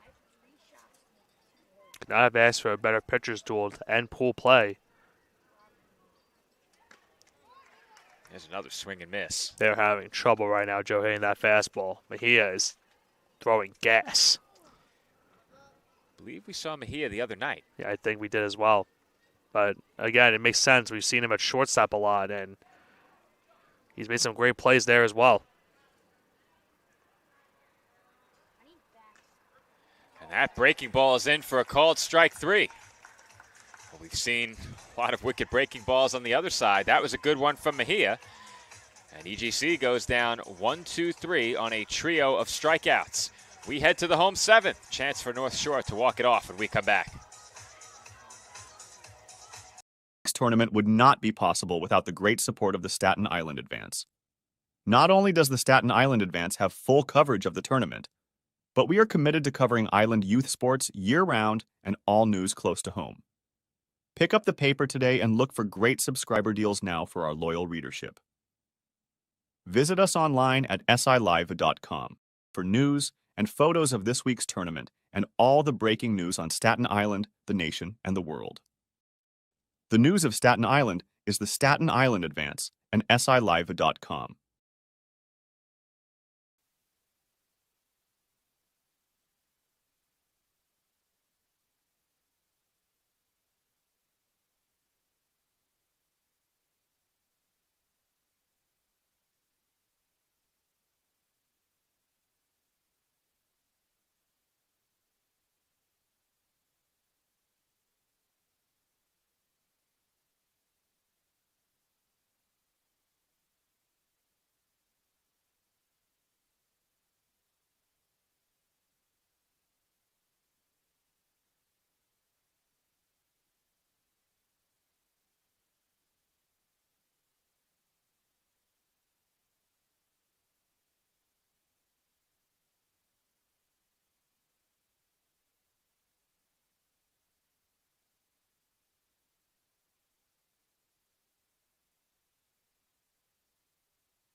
And we are back from Great Kills Little League as we play on in extras.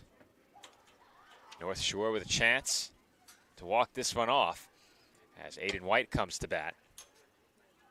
The left-hander has reached twice. On a pair of walks, he stole second. He's been stranded at third twice, Nick. Get on base and hopefully not have the same case this time around. That breaking ball's been untouchable. Well, I've mentioned it a lot this week where you go from a fastball and then you go to that off speed on the next upcoming pitch. It makes you really have to think about what's the next one coming up.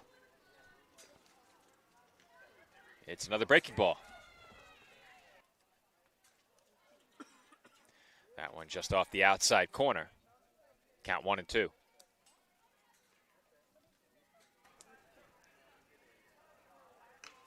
That's fouled back. Lights getting awfully bright here at Great Kills. Yep. Now, last year, I think we had that lightning delay that kept us here until almost 11. Mm-hmm. So the coverage ran deep into the night in 2023. We would never mistake that the Thunder for motorcycles, though.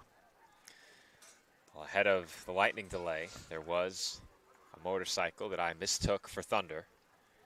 But I agree with you, don't worry. When you're 12 games deep in 4 days, that can happen to you sometimes. Common mistakes. That's fouled away again. That moment has been meme-worthy material in our circle here at PDF. Yeah. The count remains 1-2 on White. Yeah, luckily at bat here at 1-2 for White. 4, 5, and 6 due up for North Shore. White, Waltz, and then you would think that Ryan is done, so Will Weingartner would bat. I'd assume they just skip over a spot in the order. I would think so, too. Has to be. Yep. And that breaking ball bends around the plate again. That's a tough take. That's a really good take on the outside.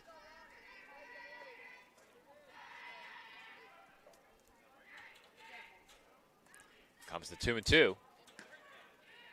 That's down and away. Great at bat by White here, Joe. Fouled off a couple pitches down 1-2. Has now worked another full count here that we've seen tonight. He's already walked twice. And that's hit the other way, but straight to short. And Lacasse has it for out number 1.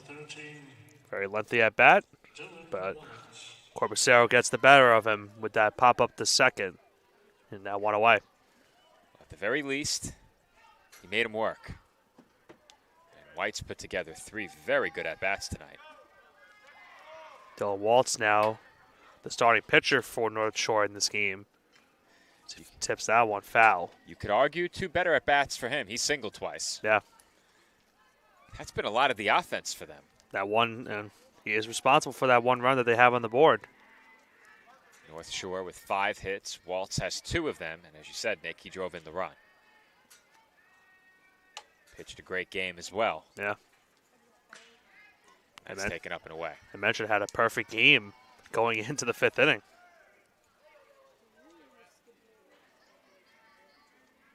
It was 1 out away from that complete game shutout as well. That's down and away. Corbusero tried to get him to chase on that off-speed pitch on the outside corner. Count now goes 2-1. 2-1 coming. Up and away, ball 3. So Waltz has a chance here to get on base and bring the tying run on the base path. Let's see if he can get on. 3-1, hit on the ground toward the left side. And I was going to say no play at first, Nick, but I had to be sure. That was close. It was close. Good hit. It's a base runner for Waltz. It was no closer than I expected. He was safe. So Waltz is on with an infield single, and I think he may have had a bit of an assist from Corbusero, who I believe got a glove on it. I think he got a piece of it. That for slowed sure. it down just enough. So Jude Ryan.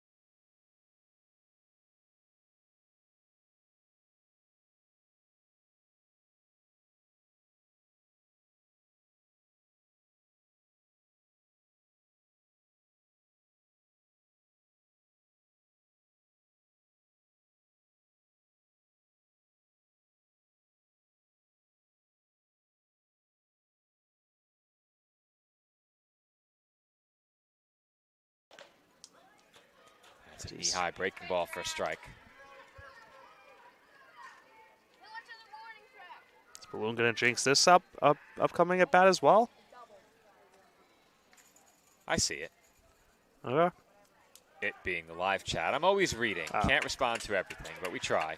As that's looked at for a called strike 3. And Ryan is down looking for out number 2. That winning run remains stranded at first base. We'll see if Will Weingartner can do something about that. We saw him pitch on Tuesday, Joe, against South Shore. So Will Weingartner, who is 0 for 2, will look to keep this inning going. If he cannot, we head to the 8th. There's a swing and a miss for strike 1. Another off-speed pitch for Will Weingartner on that one. That infield dribbler for a hit is pretty much all that Corbusero has given up since his first or second batter. I didn't mark exactly when they made the pitching change, but I think he did give up a single to Houston Laley. I think that's all he's allowed since coming into the game, outside of a couple of scattered singles.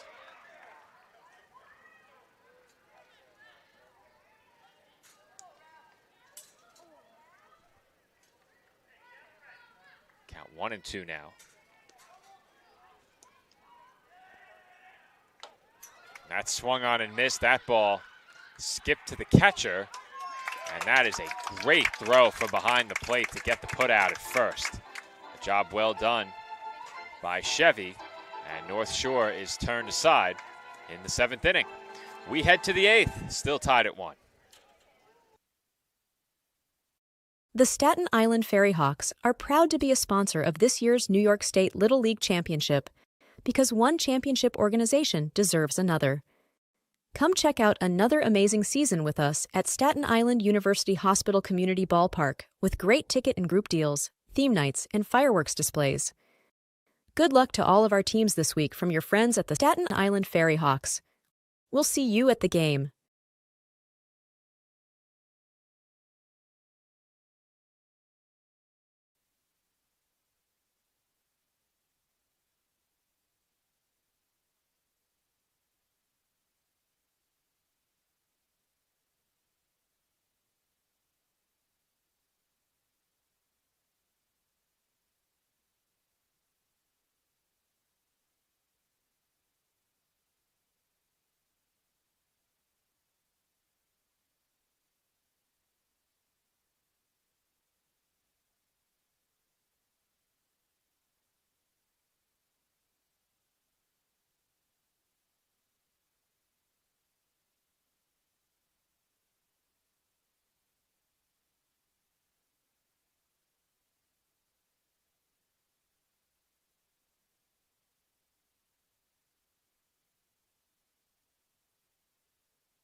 And we're back from Great Kills as Caleb Lacasse will lead off in the 8th inning.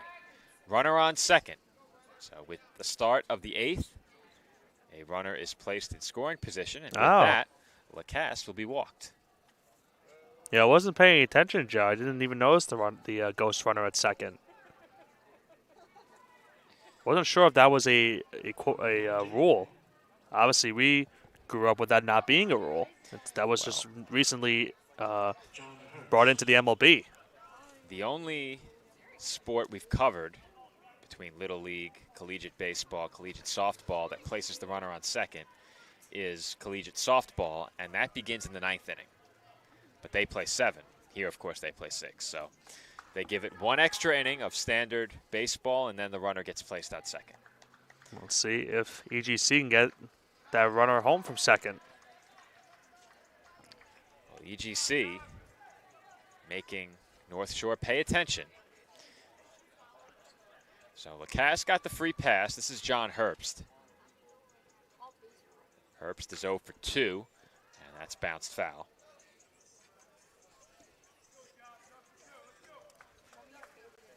Herbst now in a 2-strike hole.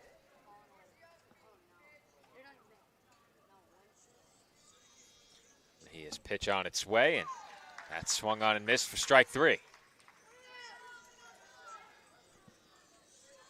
1 gone now in the road 8th, and Raf Corbacero will be the batter.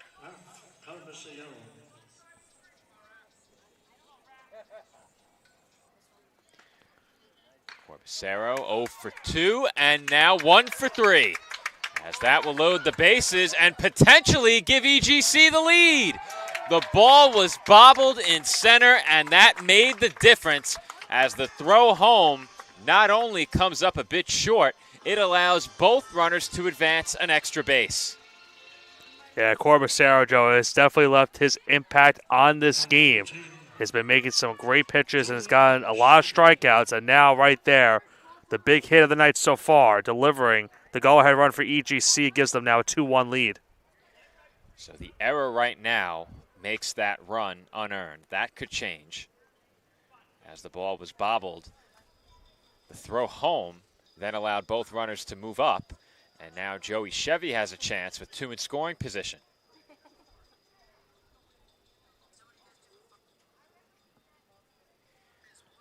EGC sure does play to the final out, Nick. Yeah. There's no question about it. As that's lined down the right field line, but foul. Second look will show right here. Go ahead from Corbacero, giving them this current 2-1 lead. Awfully close in center. And that bobble. I think the stumble as well also. Yeah. The Probably ghost runner helped. came in to score. Yep. That was Basconis. And there's another good off-speed pitch. Chevy goes down swinging for the second out. And now Matt Bombard will be the batter. Matt Bombard.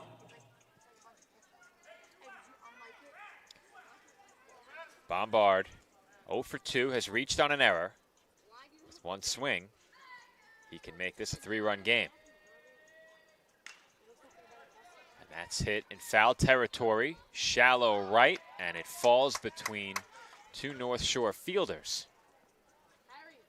Tough play for either one, trying to go over the shoulder, Nick. First baseman, Zarella was there. He was joined by his second baseman, McGrath.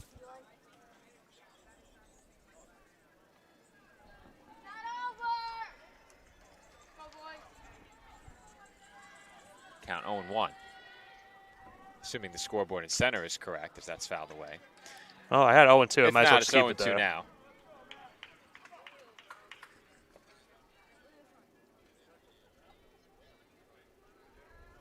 Bombard in a 2-strike hole. Still 2 in scoring position. 1 out in the inning. And that's hit sharply to short. Great backhand by Weingartner. His throw is high, and the runner is called out. So, Nick, we had 1 out on our board. There were 2 outs. 2 strikeouts in the inning. That was my mistake. And Nick It's tough to be EGC sometimes. That'll do it. I didn't mean to laugh, but yeah. That'll do it. Here's the replay. Top half of the 8th. I didn't think there was any chance they got him. Maybe. Maybe. You could slow it down. It's close. We'll stay here. Our angle very wide. And remember, we're going with a 3-man umpiring crew. Let's see. There's a good backhand stop first. If he didn't tag him, he didn't get him. Yeah. Did he tag him? I don't think he tagged him. One more time. One more time. We're not going anywhere. Does he tag him is the question. I don't think so. If he tagged him, he was out. I'll say he made the attempt to tag him. He did. But I don't think he got him. So with that, we await North Shore's turn at bat, and we will stay right here as we get set to begin the bottom half of the 8th inning. Well, Joe, we certainly have been treated to a good one here tonight, that's for sure. Yeah. If you missed this one, you missed a great game. It's been really tough for EGC. Just seems like every 50-50 call has gone against them thus far. Yeah. Yeah, that really is just – it's tough because, like we mentioned so many times already, how, things gone differently where they could be at currently going into this game tonight. And then there's certainly been a couple calls in this game as well that have been controversial. So who knows? But at the end of the day, they're now just 3 outs away from getting their first win of this pool play, considering that they were also 1 strike away from losing this game earlier. So for those who haven't seen it, and I know that we probably have a lot of EGC fans and North Shore fans in our live stream chat, but for those who missed the pregame, we discussed that SI Live actually had another angle of that play at second base, an angle that came from a photo taken during that game as the slide was being made, and they happened to capture the moment when the runner's foot hit the bag and the ball had arrived. So that photo is available online. A bunt right there. And they will bunt the ghost runner They go to third. The throw gets away, and the score will be tied. I cannot believe they went to third. That is a risky play, and I don't think they had a chance, Nick. I don't think they did either. Zarella lays down the bunt. They never even gave him a look over at first. And the North Shore dugout they is are going, elated. They are going wild. We play on. We are now tied at 2. Joey might just have to camp out here tonight. We'll just be here tomorrow for the call. I'll sleep in the garage. I have a drive home after this. I know. They don't want you to go to bed. I'm sure they'll have some leftover food for me in the concession stand. I can spend the night. Breakfast of Champions, that concession stand meal. There's a last look at that bunt. That play at third base that led to this game once again being tied. So the bunt was laid down by Zarella, as I mentioned. He stands on first. The ghost runner was Weingartner. He scores. And now Liam McGrath, who is 0 for 2, will look to battle out of a 2-strike hole. Well, Nick, you said it. For a game that does not have any implications in terms of semifinal appearances or seeding, as that gets away off the catcher's glove, and over to second goes Zarella. And now a game that has no implications in those areas, we have been treated to as good of a game as you can ask for. Yeah. So now we have a conversation going down the first baseline. Did the first base umpire just get hurt now? Well, go to the replay if we have it. I didn't even see what happened. I didn't see anything, but I think the wide shot would show us if we missed something. I'm trying to see where he is first off. That's a great question. Well, that show. Was it the first? Well, no. We didn't get anything on this. Yeah, I'm gonna say I don't think we saw anything on the replay. That's the second time tonight we've had a stoppage in play. That might be the home plate umpire. So while we have a break, we'll play it completely through. Okay. Could we maybe see what happened on the zoomed in shot? We're going to once I confirm it was the home plate umpire. I think it is. I think he was hit by the ball in the head, Nick. I think he got hit in the head with the ball. So let's see. So go to the other angle. Yeah, go to our. Gentlemen, we'd like to ask the kids in front of the scoreboard to please move immediately. Thank you. Oh, yeah, he got hit right in the head with the ball. Oh. Okay. That is not pleasant. No. We already lost one umpire to an injury. We almost lost a second. That is certainly not a good feeling. No.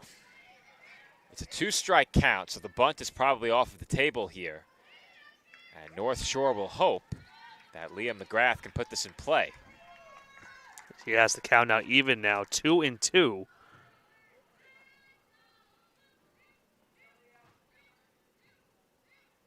Long looking again from Corbacero. And he has the strikeout. I'll bring home the first out of the inning. 14, Houston Lely. Houston Lely will be the batter, and now I guess our audience heard the announcement over the PA. I'm shocked the PA comes through that clearly. Yeah. We are not close to the speakers. Hey, listen, when you sound like Bob Shepard, you'll hear that voice very clearly. Runner in scoring position, now 1 out. And Houston Lely takes a knee-high strike.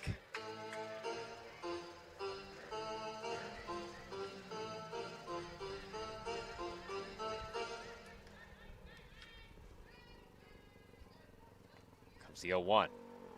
Look out again. And that is over Lely's head.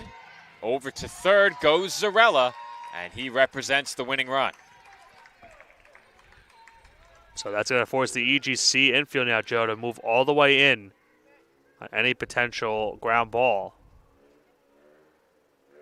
They're going to have a conversation at the mound. So what do they have as the pitch count for Corbacero on the board, Nick? 60 on the dot.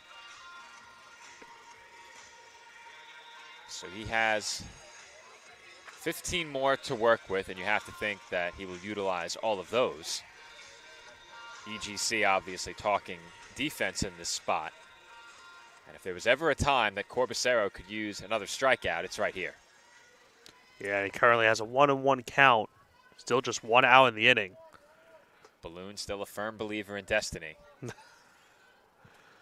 Will that jinx him again?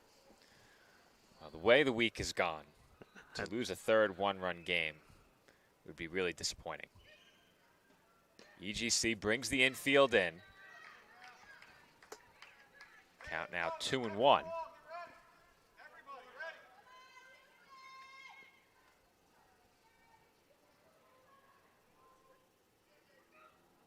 And there's a great breaking ball. Yeah, throws him on that 2. one. Balloon has been asking for a bunt these last couple of at-bats. He wanted a suicide squeeze here. The live chat is clamoring for the bunt. And that is a great called pitch. strike 3. That is a great pitch from Corbacero right there, Joe. A little bit on the outside, off-speed pitch. There was no way he was going to swing at that one. He thought it was going to be a little bit more on the outside. Huge out number 2 recorded right there for EGC. Well, when you see enough of those hooks and then you get one on the black, it is so tough to go after that pitch when you've seen so many breaking balls. It's been a very well-pitched outing for Corbacero.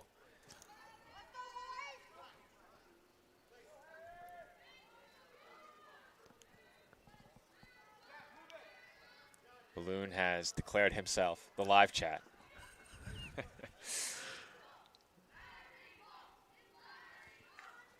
At this point, just give him a headset.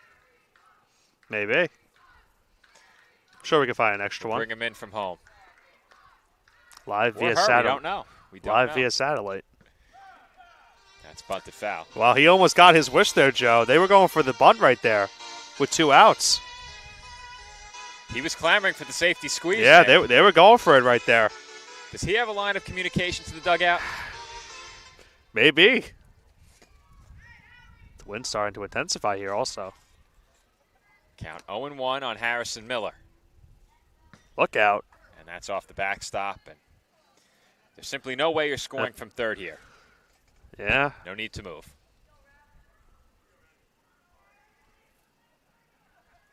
Count even at 1 ball and 1 strike. Do they dare try it again with this 1-1 count?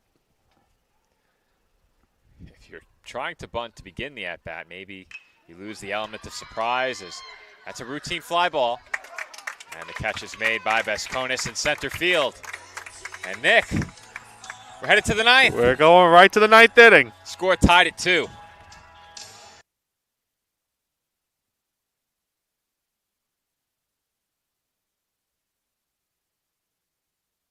State Little League Championship is proud to have Dave & Buster's as a proud sponsor. Where are you going after the game? There's only one place with delicious food, ice-cold drinks, games on the big screen, and fun for the whole family. Food and drink specials are available all week with the latest video games and the biggest arcade on the island. Redeem tokens for great prizes and come back often because Dave & Buster's is the place to be for game day and all the days in between. Turn on the fun with Dave & Buster's on Staten Island.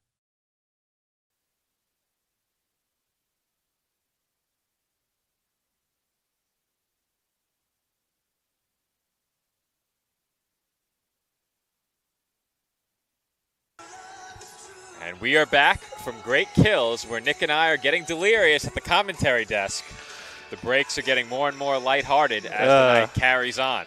All in good fun, though. All in good fun. So we mentioned, we've been treated to a very good end to this pool play, Joe. 2-2 now the score. Ghost Runner again will be in effect here to start the top of the 9th, as one of these teams still looking for that illustrious first win in pool play. Well, good thing we don't have to worry about run ratio anymore, as we've now played an game. Oh, my goodness. Imagine if we had that scenario right now. Oh, boy. I'll turn over the scorecard, which is growing more and more messy by the inning. I have Matt Bombard as the Ghost Runner and Chris Bombard leading off. That is correct. 7, 8, and 9 due up for EGC. And Nick, they had the lead. That lead got away in the bottom half of the 8th. North Shore also refusing to quit. At this point, you know that both of these teams have their sights set on winning this game. And Chris just mentioned in the chat, and that is a great point. This game is going to be talked about for a while for these kids, and how long it's gone, how great it's been. We went from a pitcher's duel. Now we have the offense is picking it up here in the late stages. So it's making its case, Joe, for being one of the top games we've called here this entire week. I can admit that I didn't play any game nearly as meaningful as this one, but I still remember all of those big moments I had playing CYO baseball at age 9 and 10. Yeah. So you know these are stories, as Chris said, that will last for a lifetime for these young athletes, and we're proud to be a part of it. Yeah. We're glad we can broadcast it for them. Well, as I've said, we have a blast doing this. That being said, I did expect to be on the road by 10 p.m. tonight.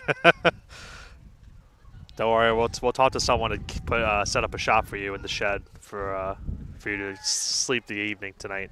Find me some of that synthetic turf that they have. We'll make a bed out of it, and I'll spend the night. Give you a pretzel to at least have something before you go to bed, and you'll be good. That's in for a called strike, and the count on Chris Bombard is full at 3-2. How far is the drive usually for you to Jersey? Well, usually it's quick, as that is a fair ball down the left field line. In to score is Bombard. Once again, UGC takes the lead. And that's a called strike on the outside corner. Second look. Well, Nick, when the winner of this tournament eventually goes on to potentially play a game in New Jersey, might have to be there, as that is lined just foul down the right field line. This is Tucker Alex at the plate. He's 0 for 2.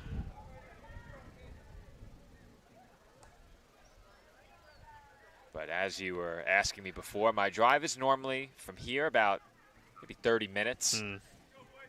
I think it took me closer to 50 the other day. South Shore is 20 minutes away from me. Yeah. I couldn't believe how close it was. I have a similar drive. It's about a half-hour drive from me. I live closer on the North Shore though, so it makes sense. Where I live in Mattawan, there are a lot of Little League baseball fields, a lot of youth softball fields. I pass at least 2 or 3 every day. Well, there are no more games in New Jersey, Nick. From here, it's on to Bristol. They play the regionals in Bristol. And your heart has been broken And again. then it's Williamsport. Right. Well, I did cancel my trip to SummerSlam in Ohio, so maybe my next trip is to Bristol. Yeah. Go visit ESPN headquarters while you're there, if you want. You don't have to. The day I set foot on ESPN or Disney property, and I'm not saying that because is the day that I put down the headset for good. I'm not saying that because I have an ESPN shirt on too. You do have an ESPN shirt. That was because I brought up the SportsCenter top 10 plays. You need a PDF shirt. Yeah, we'll get you one. That's true. As that swung on and missed for strike 3. I don't want to be accused of being a homer for a team wearing red. So if someone thinks I'm being a homer for North Shore, I apologize in advance. That's definitely not what it's for. I have to say I was a bit misled when I was reading in the live chat that New York and New Jersey winners could meet. I thought, oh, well, those games must be in New Jersey. They're in Bristol.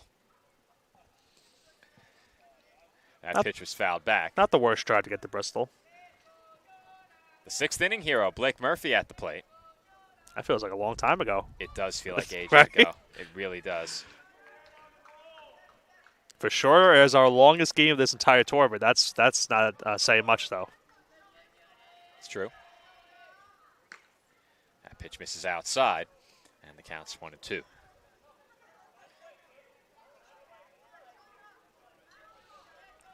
Here comes set.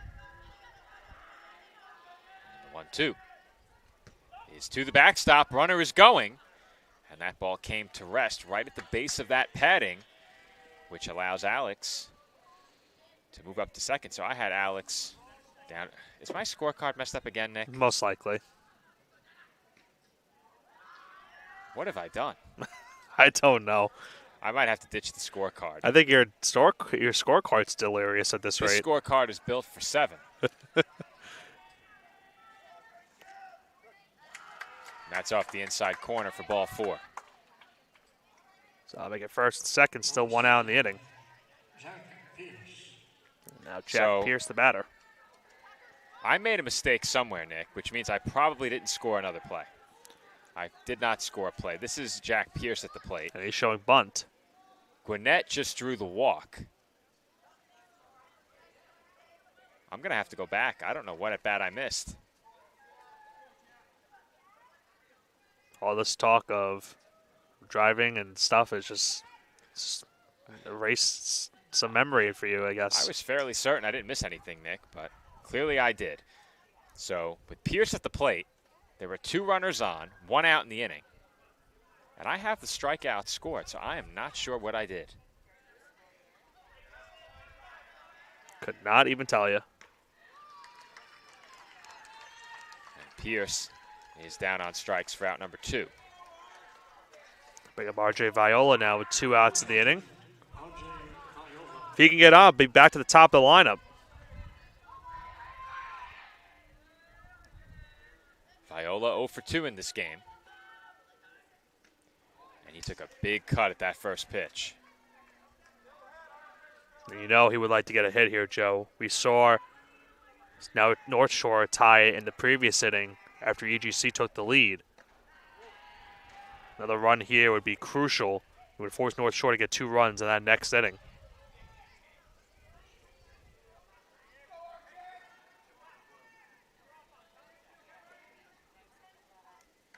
And that pitch is taken up and in.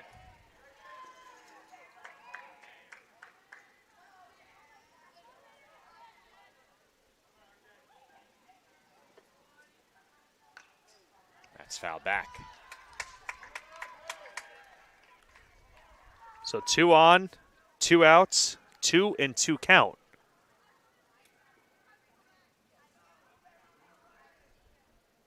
Two and 2 pitch. And there's a swing and a miss for strike 3. Viola goes down swinging. And EGC will settle for 1 in the 9th. Bottom 9 coming up. It's a 1-run game. K&S Industrial is your all-in-one supply and tool store for commercial, industrial, and domestic industries.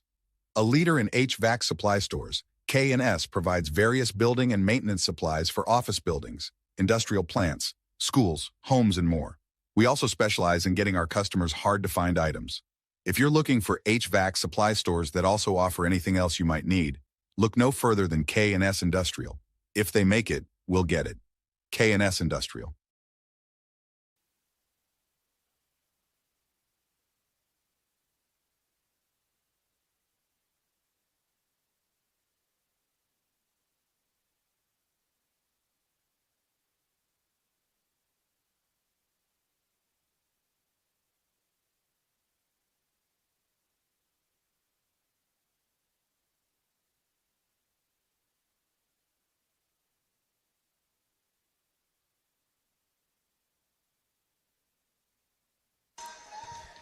And we are back for the bottom half of the 9th inning.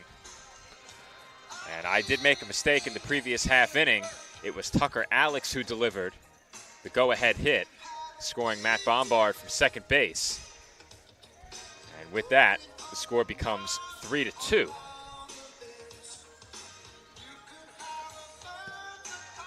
Has this been a game or what, Joe? Well, our viewers at home can't see me. I'm shaking my head right now. It has been quite the game. It has been quite the game. Well, Balloon is clamoring for a leadoff bunt to move the runner to third base. Why not? Why not? This way, right? Why not? Why not? Another one-run deficit for North Shore going into the inning. So in that last half inning, what happened, Chris Bombard never came to the plate. That was where I made the mistake. So Bombard didn't come to bat. Instead, Alex came to bat to get things started. The ghost tries to be the ghost runner for Alex singled home the run. Harrison Mello is going to be the ghost runner at second. So it's going to be 12. Should be 12-1 and 2, Joe, if I'm not mistaken, up in the inning for North Shore. All right. The last inning played out. Ghost runner Matt Bombard, Tucker Alex, go ahead, RBI single. Papers Blake are Murphy flying. strikeout. Jonah Gwinnett walk. Jack Pierce strikeout. RJ Viola strikeout. And we're all caught up. Can't have a messed up card if it flies away. Well, the good news is, as messy as this scorecard has become, I won't need it moving forward. That's really the only good news for me. I think you're at the point where you're hoping it doesn't go past that 11 inning mark because we only have 11 innings because here. after that you don't have anything else. 12-1-2 due up. Big cut right there from O'Donovan. Nick O'Donovan at the plate. As you mentioned, Nick, he's 0 for 2. Bit surprised they're not bunting. I thought they would with the top of the lineup on deck. The number 12 hitter, top of your order. I thought for sure that they'd bunt here. Maybe it comes down to what pitching you have left. Yeah. Corbusero now, it's at 69 pitches.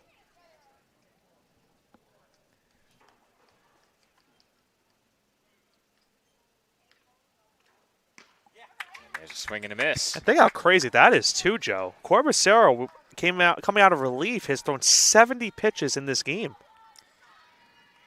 He came on, I believe, in the middle of the 5th.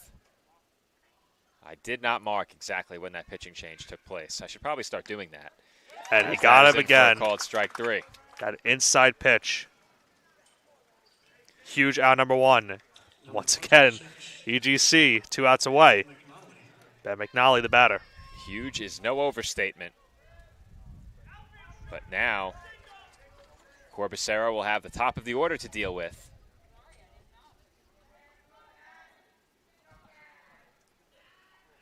McNally at the plate, 1 for 3 with a couple of strikeouts and a single. That's foul back. Off.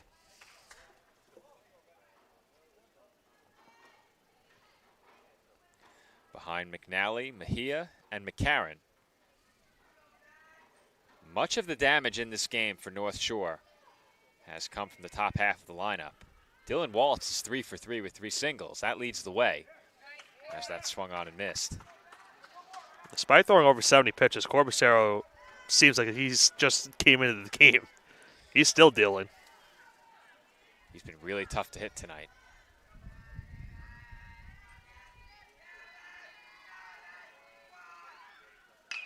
And that's it on the ground to short.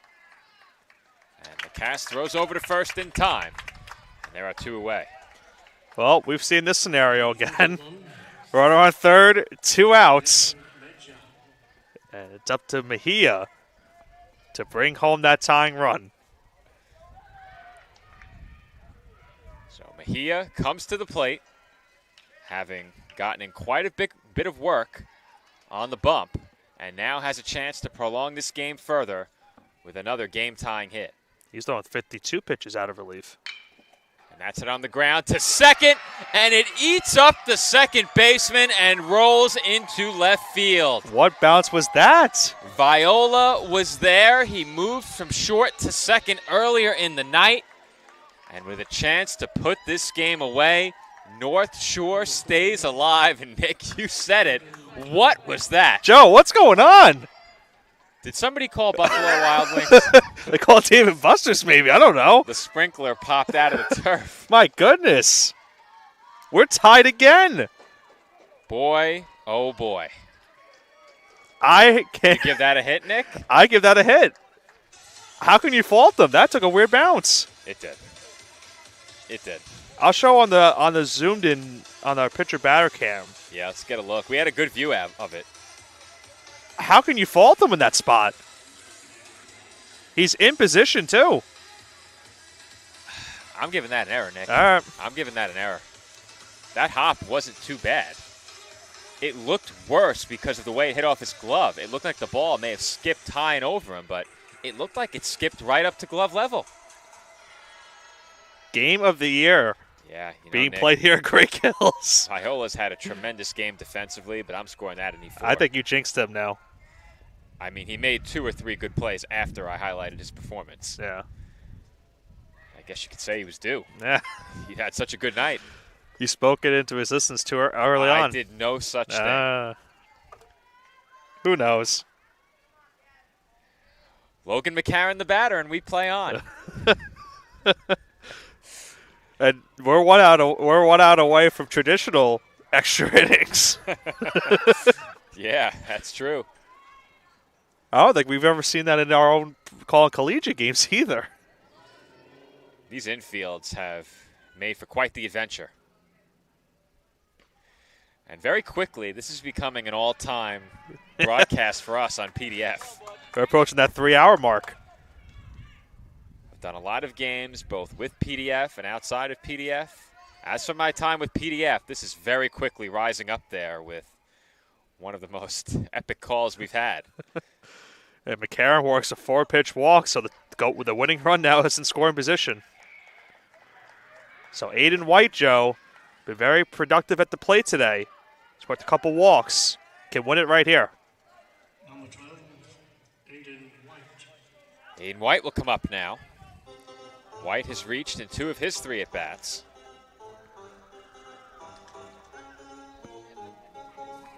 Pitch count, Nick? This will be number 80 right here. This is probably it then. Yeah. Maybe one more if it's a quick at-bat, but we'll see. Steps off the mound to check the runners. Well, I think if you're Corbacero and EGC, this is the out you want to get. Dylan Waltz on deck. He's 3 for 3. That last one, I think you can consider that a fluke, as that's fouled away and caught. So with a little bit of room up against the fence, the catch is made for the final out, and Corbacero may get one more batter. We've got traditional extra innings coming up. On to the 10th, tied at 3.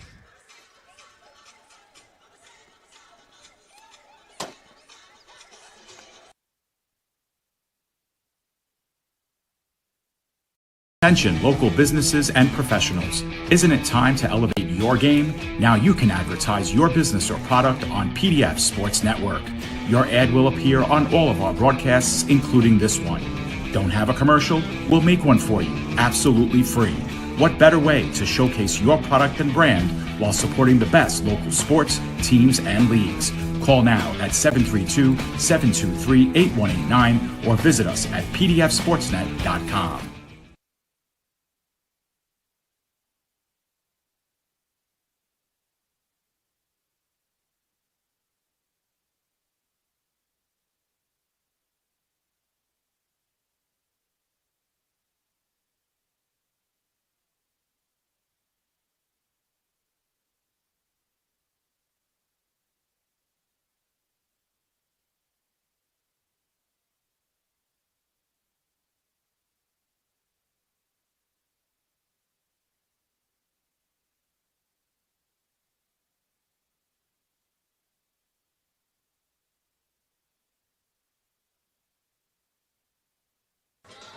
Well, Nick, we are down to our final two columns on the scorecard as we enter the 10th inning of a 3-3 game. It's reaching its final days at this point, Joe. You might have to use a new separate page itself.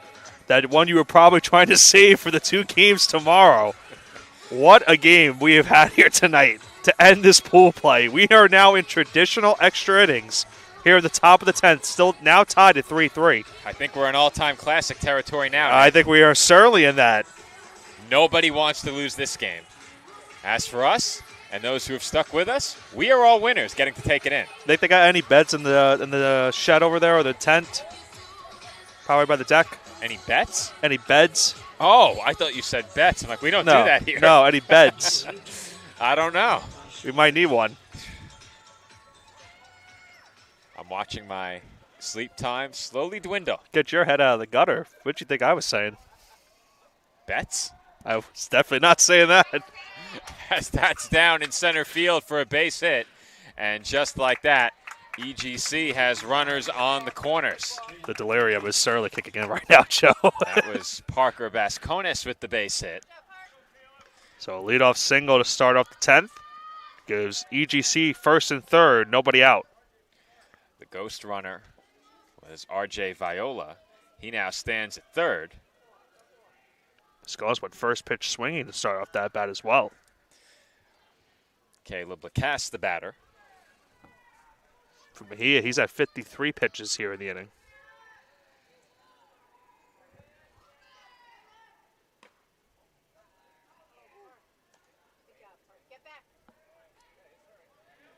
A lot of dancing on the base paths. Why not? We already mentioned it. Why not? Count 1-0. And yes, for those asking in the live chat, technically the loser of this game is eliminated, but both teams were eliminated last night. As that gets to the backstop, and that will afford Vasconis second base. So now a single here brings home two. And honestly, with the way the game is going, Joe, I mean, both teams have been able to get one run these last couple innings. Two maybe could be the difference. Our chat is asking what this game is for. It's for bragging rights and memories. Yes. Both very valuable. I think the second more so than the first. This will certainly be talked about for a long, long time for these kids. We'll talk about it again tomorrow as well here on PDF. Oh, yeah. I don't think we're going to have a pregame show without acknowledging how pool play ended tomorrow. Yeah.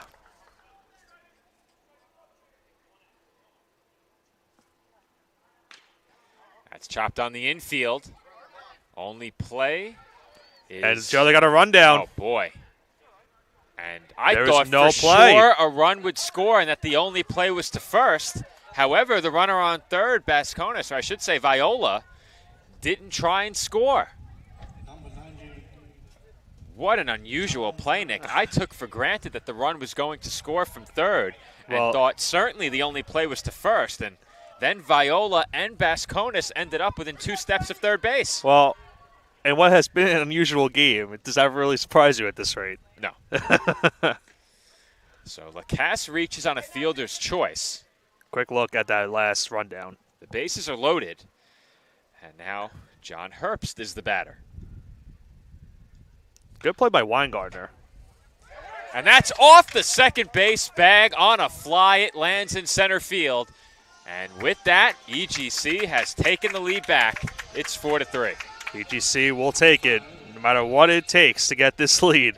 Still bases loaded, nobody out. They now have a 4-3 advantage. Neither team has managed to score twice in extras. As that's popped up, foul ground, and out of play. Well, Nick, EGC poised for a big inning here.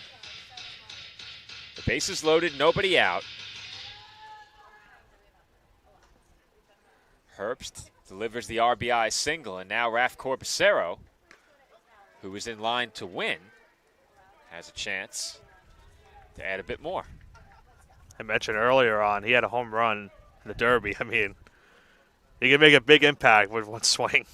What a memory that would be. And I think he got a piece of it, but it was caught in the glove. Well, he went for it, Nick. Yeah, he was going for it, all right. If that swing isn't going for it, I don't know what is. So Joey Chevy is the batter.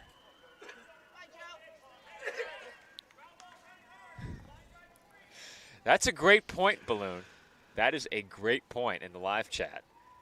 Well, North Shore doesn't agree with it, but North Shore obviously would not like that, but they have lost 10-3 twice. Yeah. Wouldn't that be poetry? Not for them. No. That's fouled away.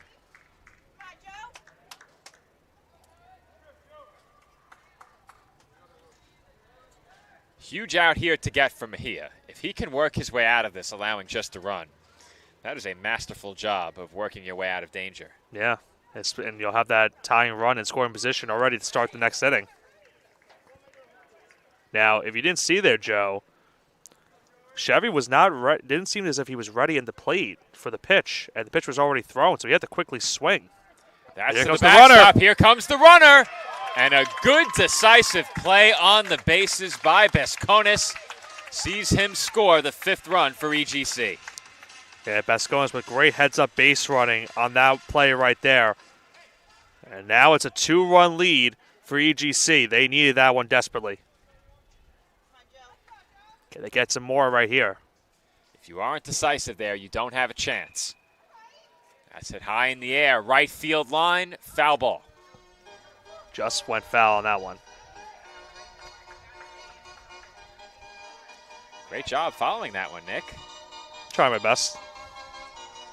Keep in mind, Nick is operating a camera on a tripod that is about, I'd say, a foot above the MacBook. It still needs a WD-40. It still needs some WD-40, but you're making it work. So when you operate that camera, the pitcher-batter camera, from us contacting the table, slides out of place just that ball might have went to the other field, down that right field line.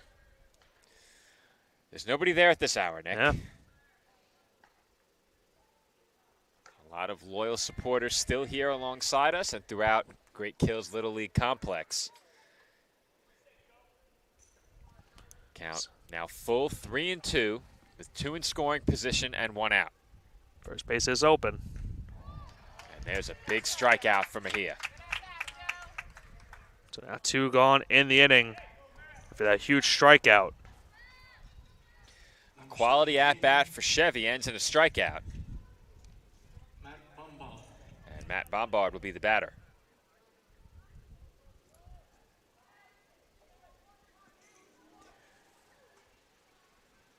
And Bombard goes after a high fastball and fouls it away.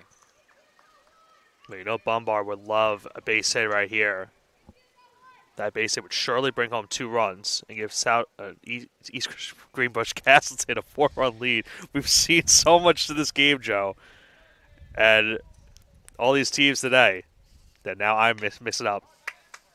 Tapper back to the mound, throw to first in time, and EGC will settle for 2.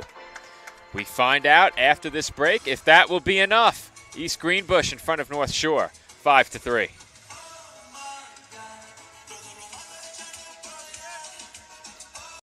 To sports, why be good when you can be legendary? At Legend Sporting Goods in Brooklyn, we service the community with only the best custom apparel, embroidery, and service, specializing in youth sports, so that the leaders of today become the legends of tomorrow. We're proud to support all of this week's great athletes and invite everyone to check us out and make us a part of your team. Come see why Legends Sporting Goods is in a class by itself. Visit us online or call us now.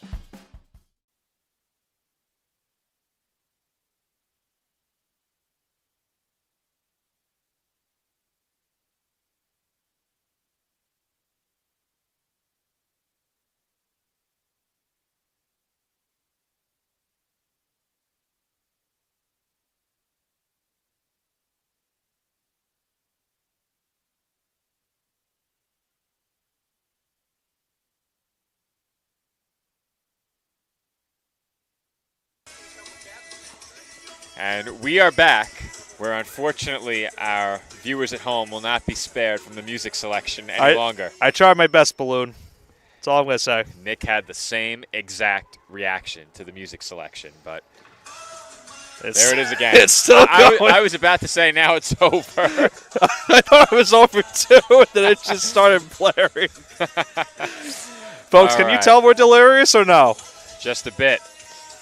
North Shore down 2 runs. The ghost runner on second is Aiden White. He made the final out in the 9th. Leading things off will be number 13, the starting pitcher in this game, and arguably the MVP for North Shore in this one, Dylan Waltz. And let's see if he can bring home that ghost runner from second. Should be Corbusero's last at bat if I had to guess, Joe. That begs the question, who is next in line? I don't know. It looks like at least 2 outs will be required of them. Waltz, 3 for 3, 3 singles. He drove in the first run of the game. That 1-0 lead stood until there were 2 outs in the 6th inning. And EGC managed to pull even. As I mentioned, that just seems like a lifetime ago.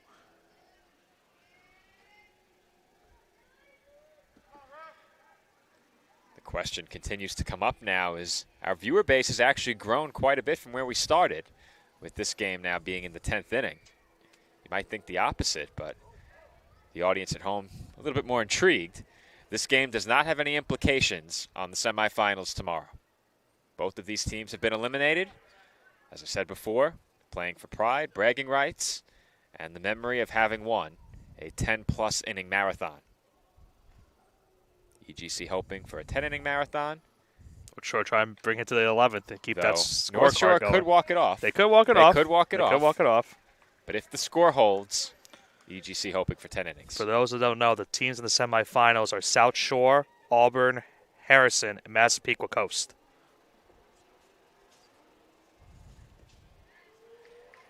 Two matchups we have tomorrow will be Massapequa Coast versus Harrison, South Shore versus Auburn, in that order. Count 2 balls and 2 strikes. Waltz awaiting the pitch. Takes high.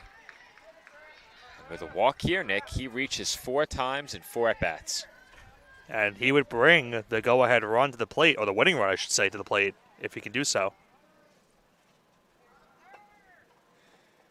How dramatic would that be? And what's already been a game filled with dramatics. That's it on the ground, back to the mound. Taking a look towards second was Corbacero. And a throw across the diamond is just late. Ooh. Very close. That would have been a very unconventional double play that they turned if they had caught in that. What a job to make that a play. Corbacero gave the runner at second a very quick look. That made him hesitate. He turned, got the out at first, and then Herbst delivered a strike to third, where he made that play far closer than either of us expected. Yeah, you'll see on the replay. It gives a look at second, quick throw to first. Herbst throw to third. It was close. That had no business being that close. Yeah. Wow, what a play. And that is it for Corbacero, and they are certainly going to be thanking him, Joe, if they get this win. Great effort in relief for him.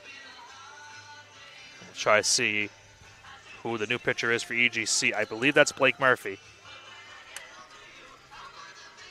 And we'll see right now, and it does indeed look to be Blake Murphy going to be the last, or for EGC's case, hopefully their last pitcher they have to use in this game tonight.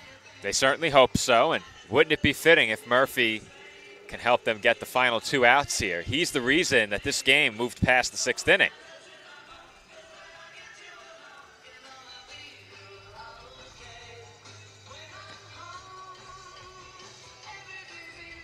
Play nice in the live chat, everybody.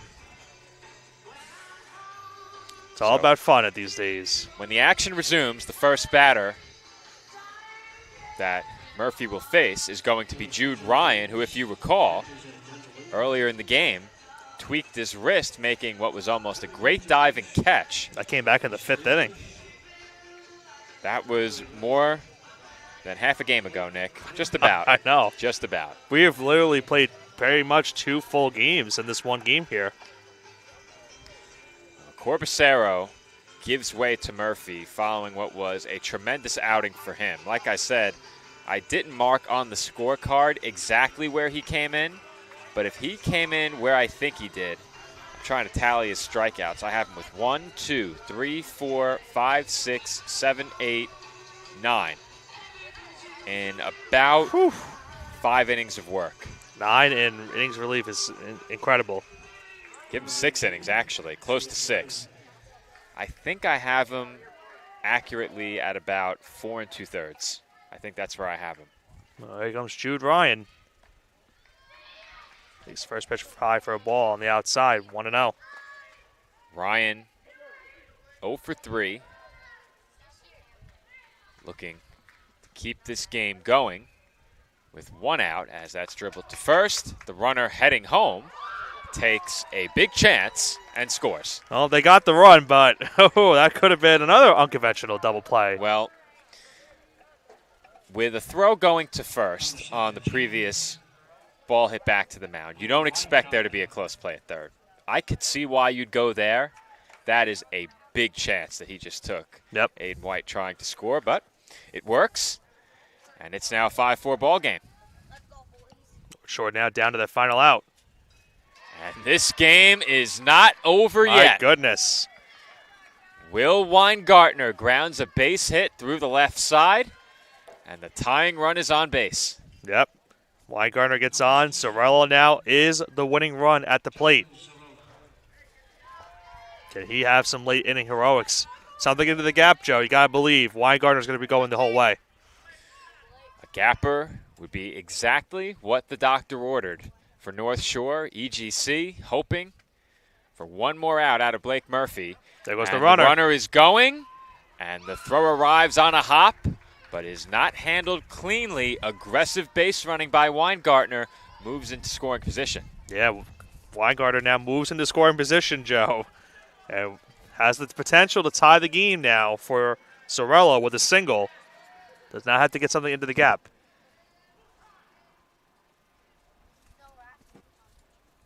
That's a call time. Time has been called, so third base coach wants a word with Weingartner.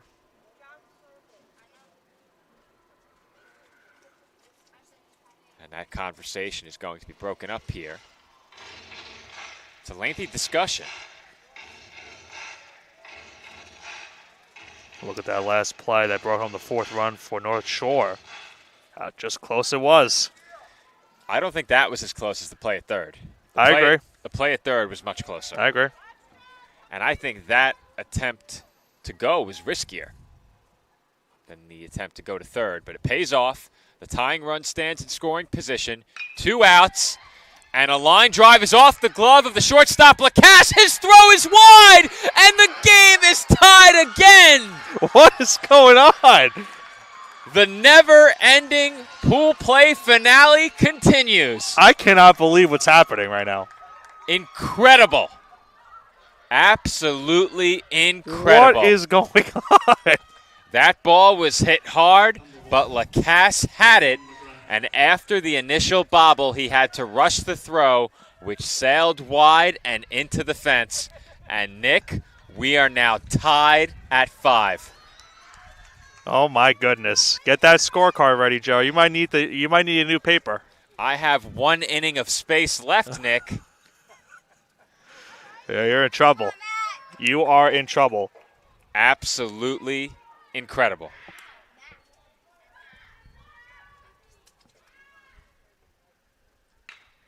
And that's hit well to center. And we just had that happen a couple of innings back. A hard hit ball right to Basconis that got the North Shore supporters up on their feet. Here's the thinking play there that was some potential tied the game to walk this game off as you get a look at the game-tying base hit. I believe that was the game-tying base hit. I ruled out an error. Is that not an error? Because of the throw? You're right. I meant to say error. It's been a long night, Nick. We head to the 11th. It's not ending just yet, Joe. K&S Industrial is your all-in-one supply and tool store for commercial, industrial, and domestic industries. A leader in HVAC supply stores, K&S provides various building and maintenance supplies for office buildings, industrial plants, schools, homes, and more. We also specialize in getting our customers hard-to-find items. If you're looking for HVAC supply stores that also offer anything else you might need, look no further than K&S Industrial. If they make it, we'll get it. K&S Industrial.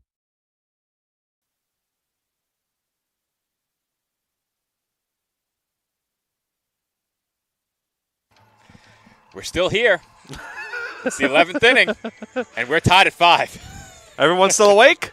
Because I am. I go for it's hard not to be. You can't go when for you another have a 5 game like this. Can't go for another 5 innings, Joe? What's 5 more? Yeah, why not?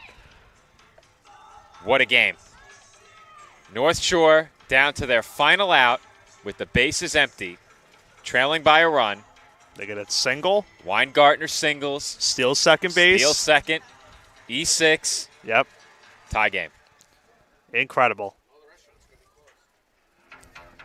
Well, I hope you didn't have dinner reservations, Nick. Yeah, I definitely did not. Does anyone make dinner reservations anymore? Is Dave & Buster's open by the time we get out of here? I don't know. Our options dwindling. I'll probably hit. Probably have to have it. I mean, here's the problem. We have a quick wake up tomorrow as well, so you gotta be careful with what you're eating at this time. Spending the night here at Great Kills is becoming more and more realistic. They do have the shed. All right. So Mejia is going to come back out for another inning, Joe. He's at 74 pitches coming into this 11th. Top 11. Matt Bombard is the ghost runner once again for UGC. That means Tucker Alex is going to lead it off. Bombard has scored as the ghost runner once already. Alex drove him in. And that's a called strike on the outside corner. And if you're North Shore, I obviously would like to get Mejia, hopefully for his case, out of the inning and keep it tied at 3. And that's it out to right. Catch is made. And back into second is Bombard. That was a line drive right into right field. A nice catch right there to record that first out.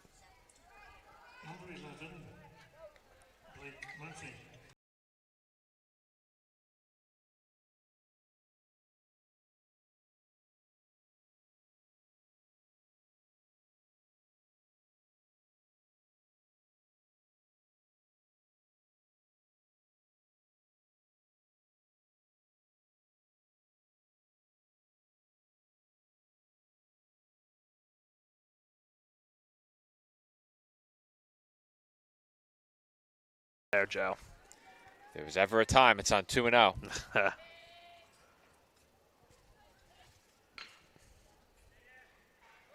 That's chopped to third. The runner initially holding, then advances on the throw. So Bombard moves up to third. Murphy is out. And EGC has a runner on third with 2 away. And Jonah Gwinnett coming to bat. Another scenario with the runner on third, 2 outs in the inning. Gwinnett this time will be the one in charge to try to bring home that runner from third. That pitch taken down and away for ball 1. Gwinnett walked his last time up. He is now at 81 pitches. This may be his last batter. He would like to make it a memorable one if he can get this final out, keep this game tied. And Nick, if North Shore gets through this inning without allowing a run, you have to think the next inning opens with a bunt. Mm-hmm. I mean, how could it not? That's a called strike. 1-2. Here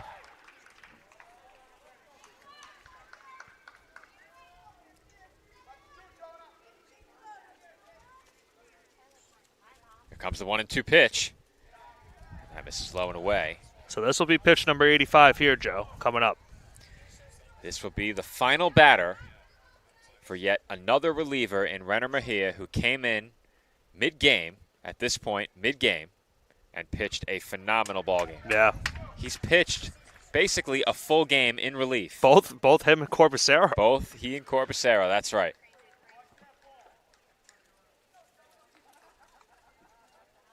This will be talked about for future tournaments conversations as well. This is a game that when we come back next year, I'm sure it will come up. It will come up again tomorrow. I can only imagine how long this one will live on in the memories of these young athletes out there, because we certainly won't forget it. And that's hit sharply to second and caught on the backhand. And, Joe, we have our first scoreless inning in the extras. So now a chance for North Shore to walk this one off in the bottom of the 11th. Will they seize that opportunity? Find out when we come back. Our score tied at 5.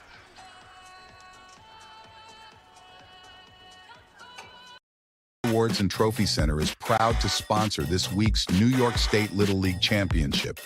Located at 1600 Highland Boulevard on Staten Island, we pride ourselves in not only building trophies, but building relationships as we service our community and treat you like family.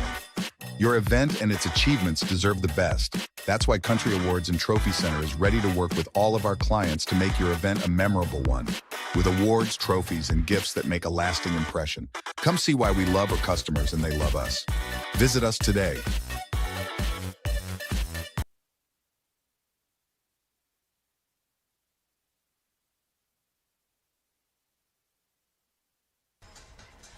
Bottom of the 11th inning from Great Kills Little League.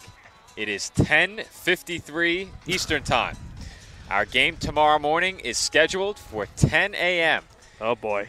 And East Greenbush-Castleton and North Shore continue to play on in pool play. For North Shore, bottom of the order, 10, 11, 12. Laley, Miller, O'Donovan. The ghost runner is Liam McGrath, and one run will be enough to win it. I believe Blake Murphy is still the pitcher for EGC, and that is indeed the case. And, Joey mentioned it in the previous half inning. It's now at the bottom of the order. You'd have to think that Laley might lay down a bunt to start this inning. I said it during the previous half inning, Nick. If there was ever a time to bunt, it's now. Leading off, number 79, Nick O'Donovan.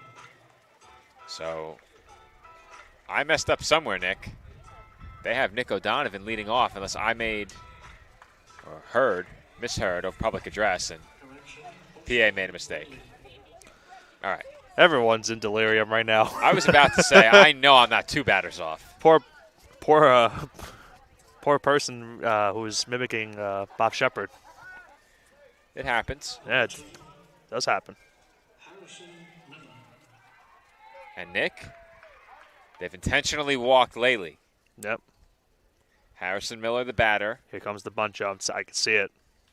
Yep. I like that decision to walk the batter there. That was a good call. If you're EGC, you got to keep your head in the swivel right now.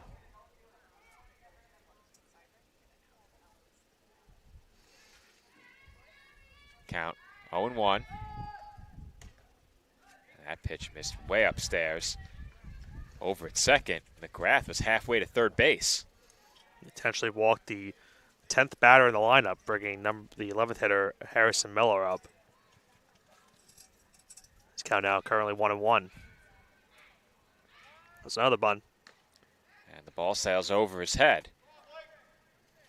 And you got to think it's definitely in the back of the mind of Murphy right now, Joe, knowing that a good placed bunt will move both runners into scoring position. The runner on first, inconsequential, as that bunt is pulled back, and it's now 3-1. Yeah, that's a dangerous spot. A walk here would load the bases for O'Donovan. That'll do it. Nick, how about this? O'Donovan making his first appearance of the tournament in this game. And he now can walk it off. He comes up with the bases loaded, nobody nobody out. You know, Joe, One run to win. We've seen everything at this game, and it was asked for earlier in the game. Why not? Do we get a suicide squeeze? I don't think so. I don't think so either, but why not? Not with the infield in. O'Donovan swinging and comes up empty for strike one. Well, after O'Donovan's back to the top of the lineup for North Shore as well, so even if he were to get out. Well, Nick, you can't get a better shot at it than this. As that's off the catcher's glove. The runner on third thought about it, but wisely, McGrath heads back. Yeah.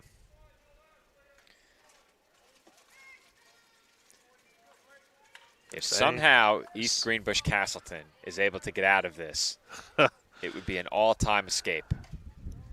Murphy, the one tasked with it, and he misses high. Now behind the count, 2-1. So with no base open, a walk would bring home that winning run.